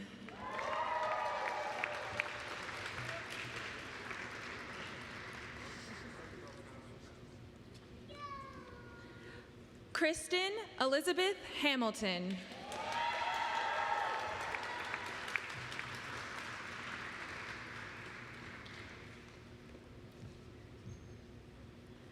Catherine Ann Harper.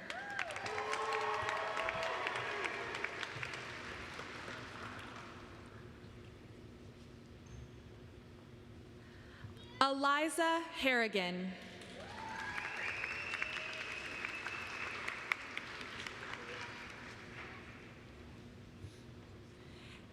Andrew Hartman.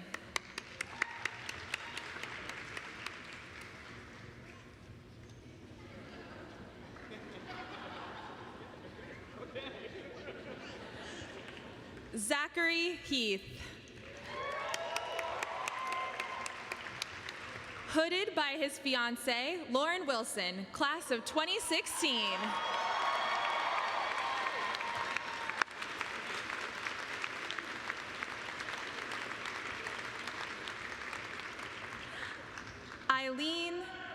Eileen Katrin Mannion Henderson.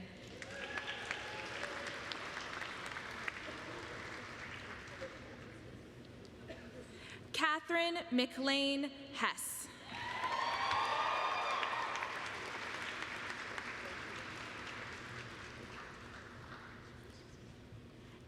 Anna Holding.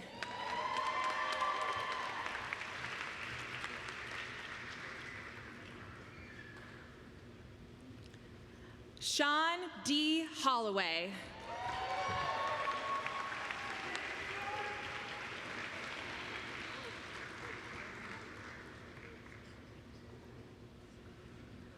Charles Gladstone Harushka.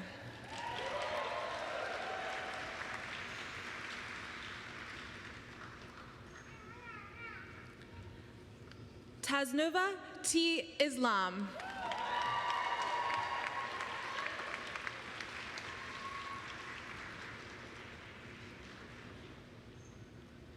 Jasveer Jabal.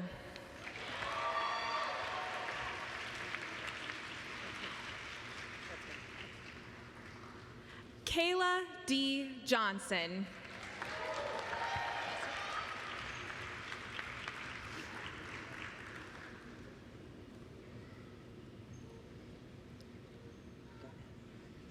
Alexander Wade Jones. Hooded by his mother, Catherine B. Miller, class of '87.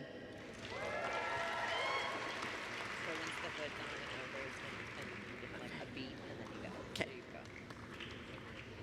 Sinead Carney.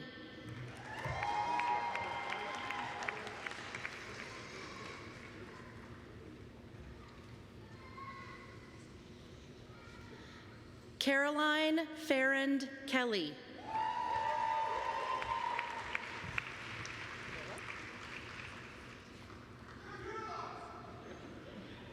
Nicholas J. Kenyon. Okay.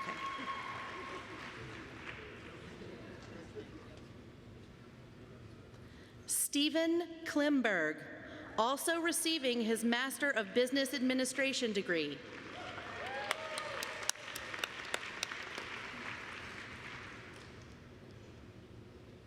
Ethan Kolodny.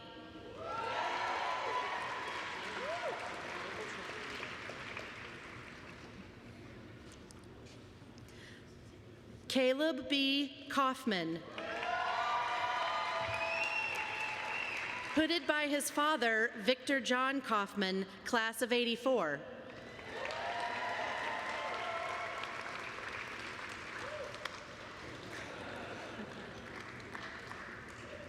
Corey Lucas Lambs.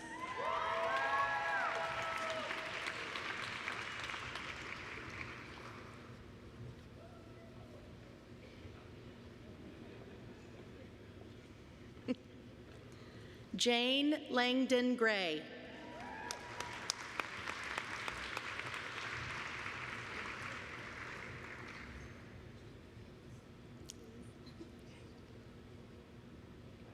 Brian Lee.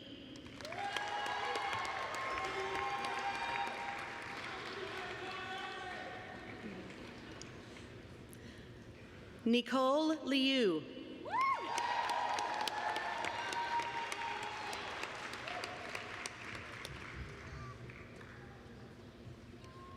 Mark Mackey.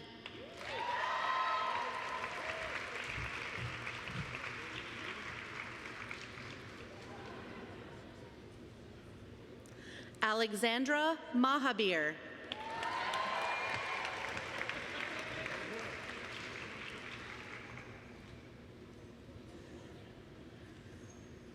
Jolie Elizabeth Main.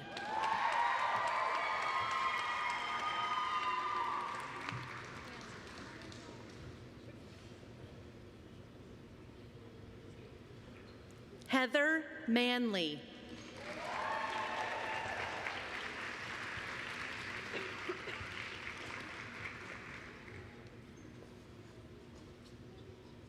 Dimitri Marcelin.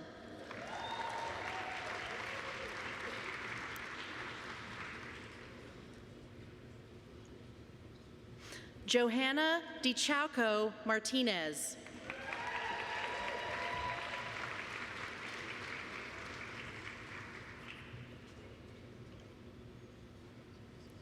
Elizabeth McNamara.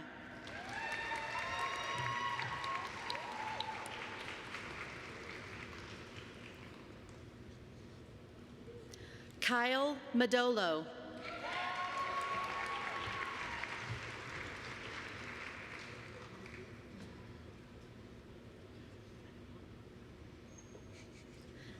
Jacob Miller.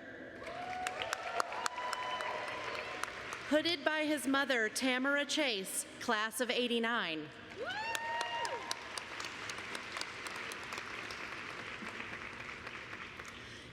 Eliza Mina.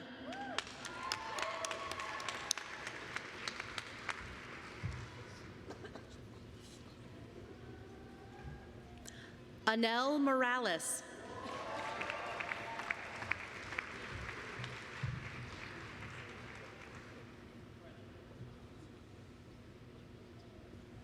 John M. O'Hara, Jr.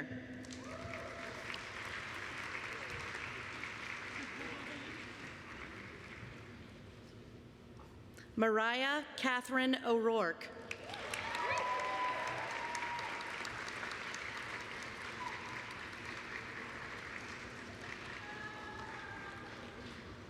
Stephanie Claire Ozahowski.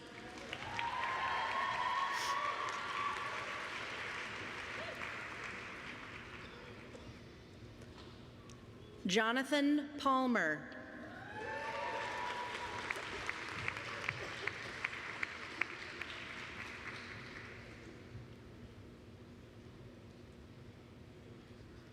Sarah Colette Palmer.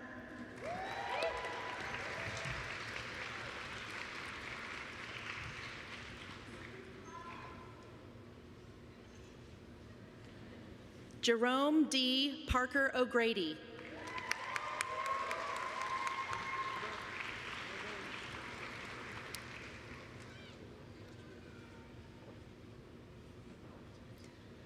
Thomas K. Patton.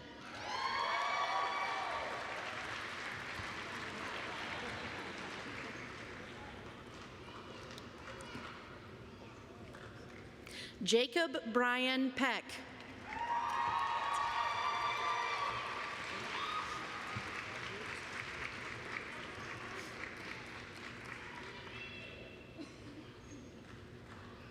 William Joseph Rainsford.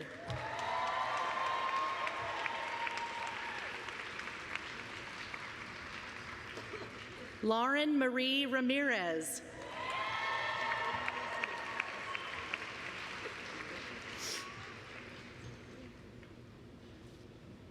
Lauren Elena Ramirez.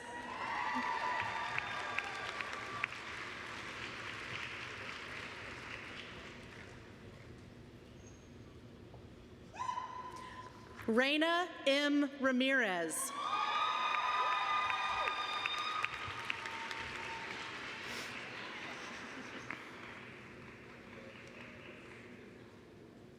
Sarah Antoinette Richard.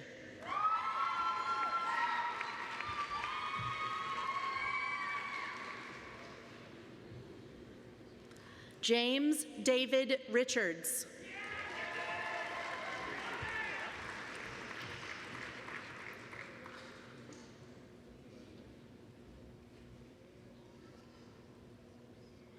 Selena Dorothy Rogers.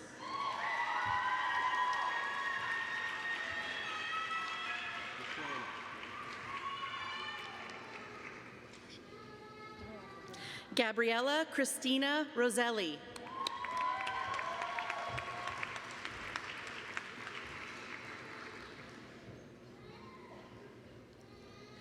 Benjamin Rosen.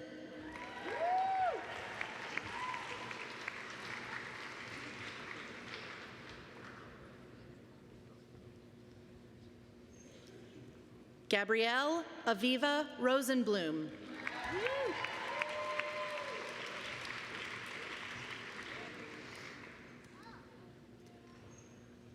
Stephen P. Ryan.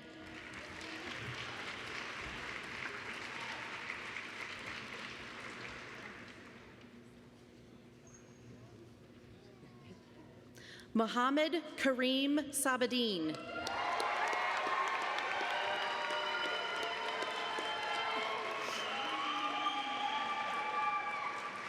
Samuel Eli Schwartz.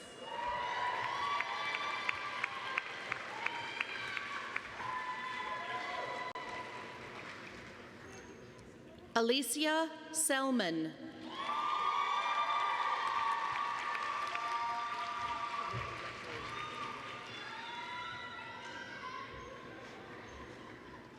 Ethan Atwood Severance.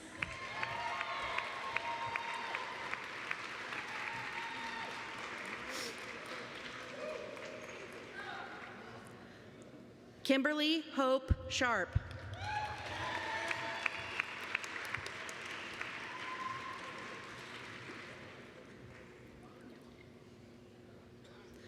Juliana Schulman Laniel.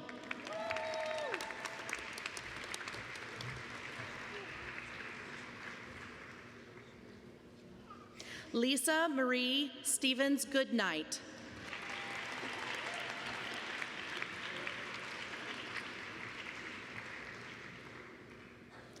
Christine Sunnerberg.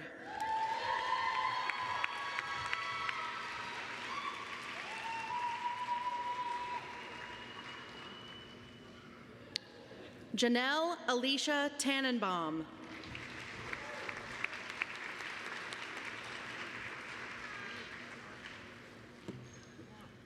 Alyssa Thielander.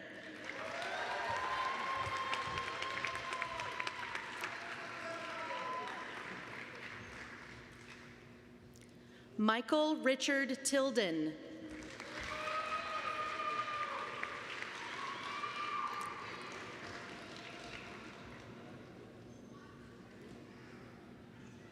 Brenna Marie Toomey.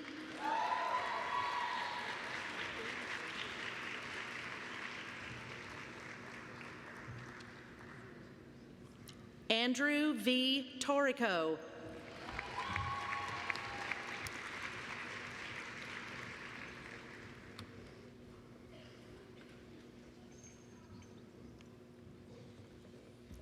Tiffany Sang.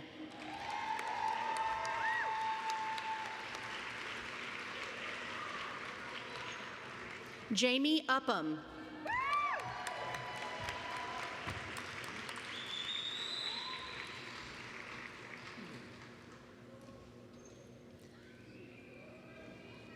Sandy Louise Jackson Van Orden.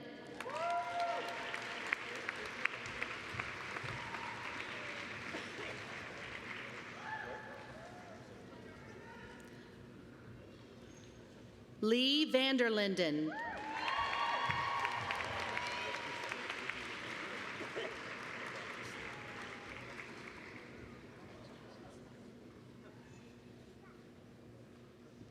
Sebastian F. Vertis.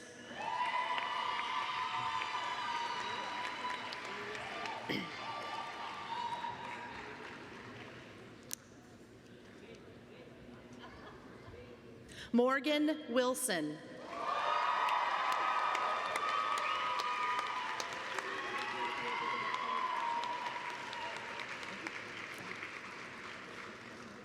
Samuel Matthew Witham.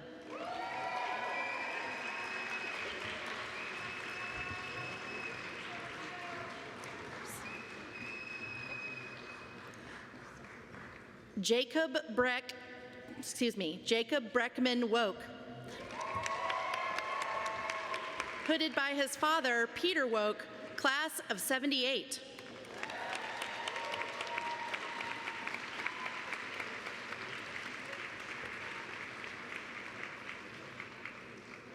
Paige Christina Zacharakis.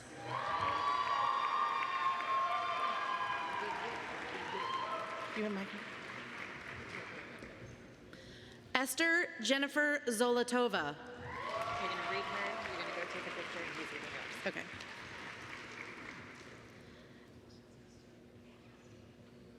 Jillian Marcella Louise Schlatter.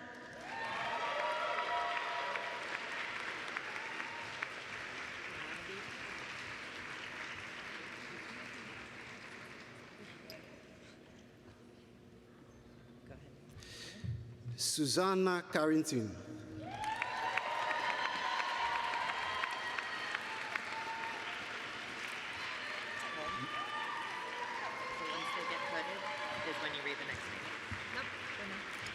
Luana Abreu Fabrins.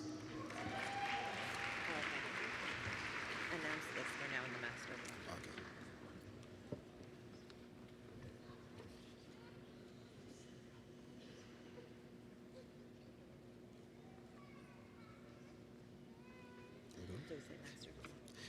Masters of Laws degree. Haifa Ali Al-Fakir.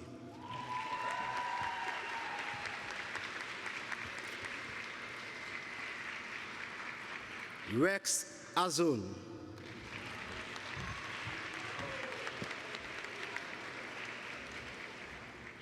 Wait until they get all the way up, and then go ahead.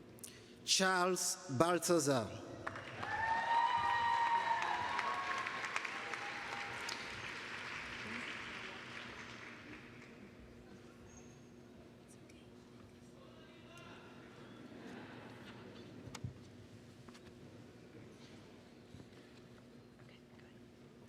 Rafat Naga Basson.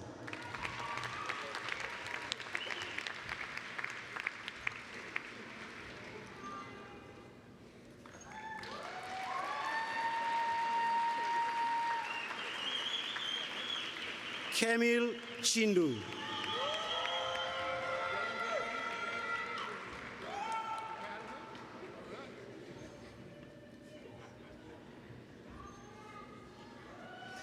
Maria Eugenia Chirinos.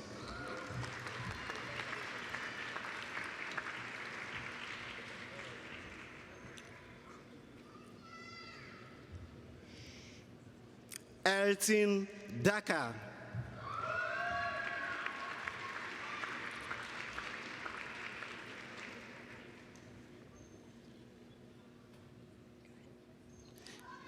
Tenzil Hamo.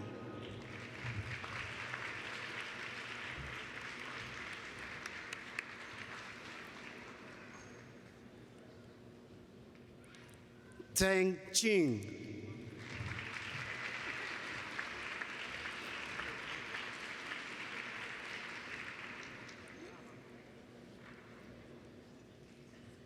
Yuyi Deng.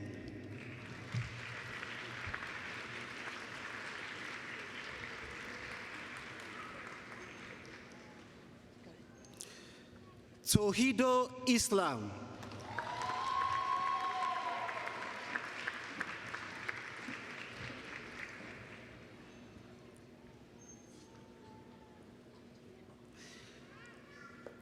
Clarissa Moraes Khalil.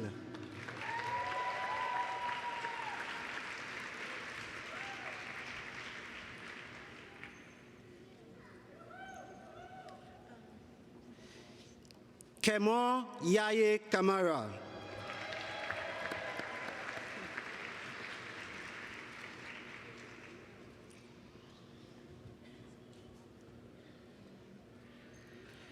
Norelda Kanani.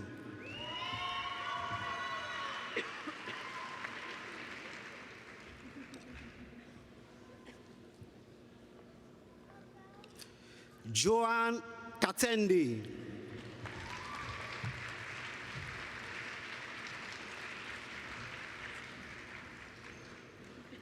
Memosa Omeni.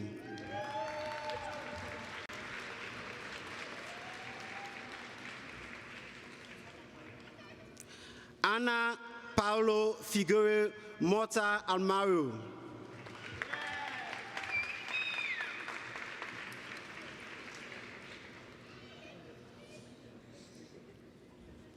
Stefan Ohimi.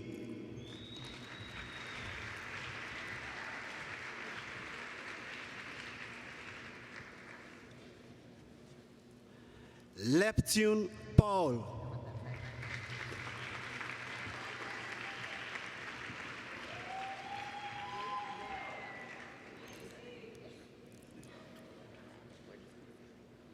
Frederick Seri Kamal.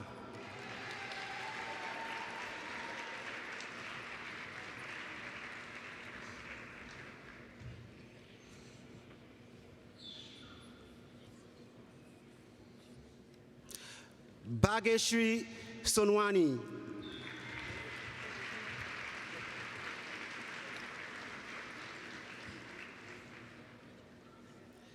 Patrick Bartolomeo Kekula Benedict Sovi Jr.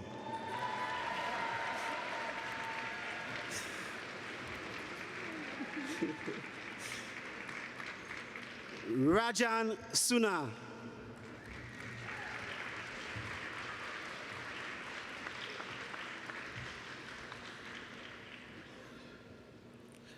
Hale Javi.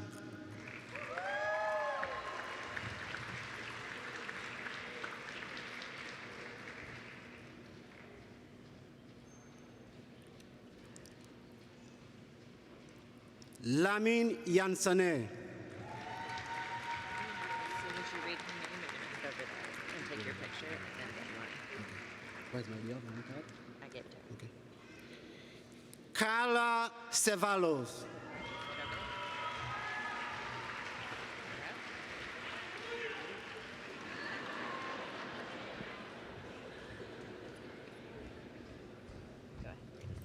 Samuel Alfred Olivant. So read that and then write her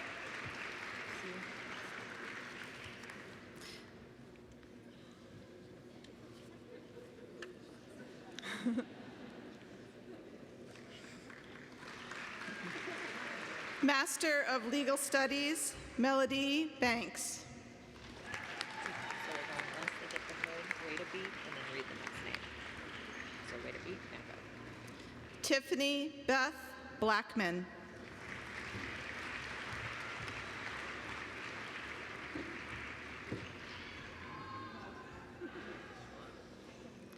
Lauren Rochelle Crossman.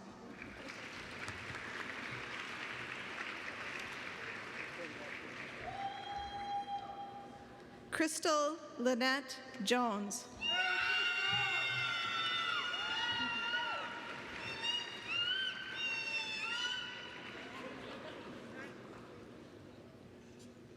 Joan Erica Rampalo.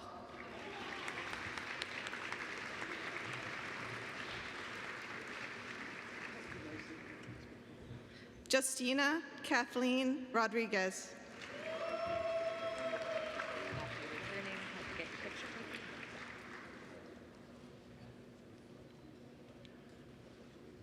Amanda Michelle Yang.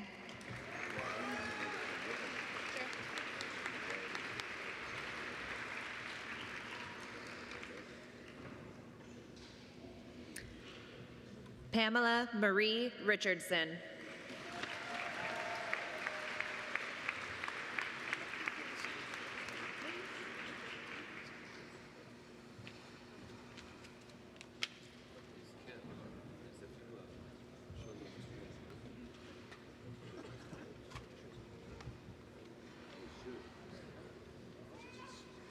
Okay, let's have a big hand for the class of 2017.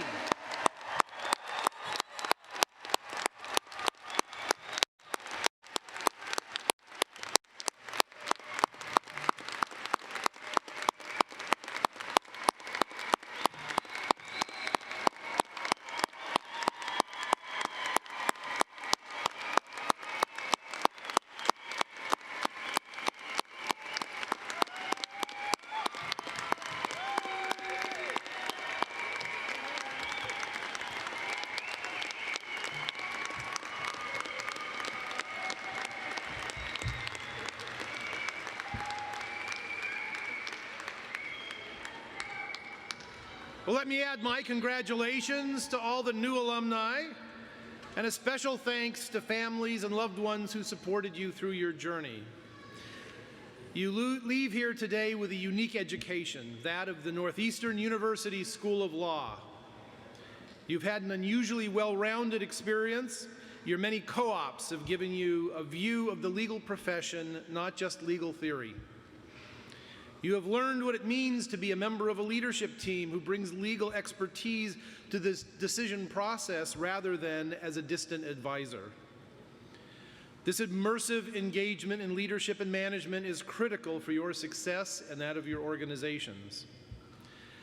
The pervading ethos of public interest and social justice in this law school colors every facet of your experience here. Whether you focus on public interest or technology or health law, you are uniquely prepared to take ethical reasoning into those leadership discussions. I congratulate you on your success in your program. I congratulate the School of Law faculty and staff for facilitating this success. And I congratulate the world for having access to a class of lawyers that can balance local advantage with greater good and that understand the law in the context of organizational mission. I charge you to retain your sense of social justice and your collaborative perspective on the application of legal reasoning in the face of inevitable challenges from the status quo establishments. You will face many opportunities to bend your principles since that's just how it's done. You're better prepared than most to do the right thing. As you prepare to leave this great institution, I hope you will look back often on your years at Northeastern with fondness. You leave here not just as a graduate of the School of Law, but as a lifelong member of the Northeastern family. Take pride in Northeastern. This campus will always be your home wherever your path leads. Stay in touch, visit often, and in your travels, always carry the lessons you've learned here with you. Graduates of the class of 2017, you have a magnificent journey ahead. Congratulations.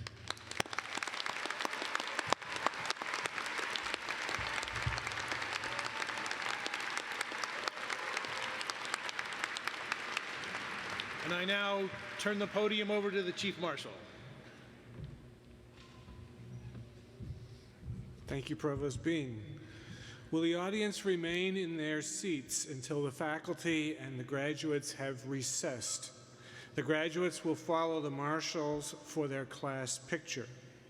Family, guests, graduates, and participants are cordially invited to attend a reception immediately following today's ceremony. The reception will be held in the Curry Student Center. Signs and university hosts outside the arena will direct you to the Curry Center.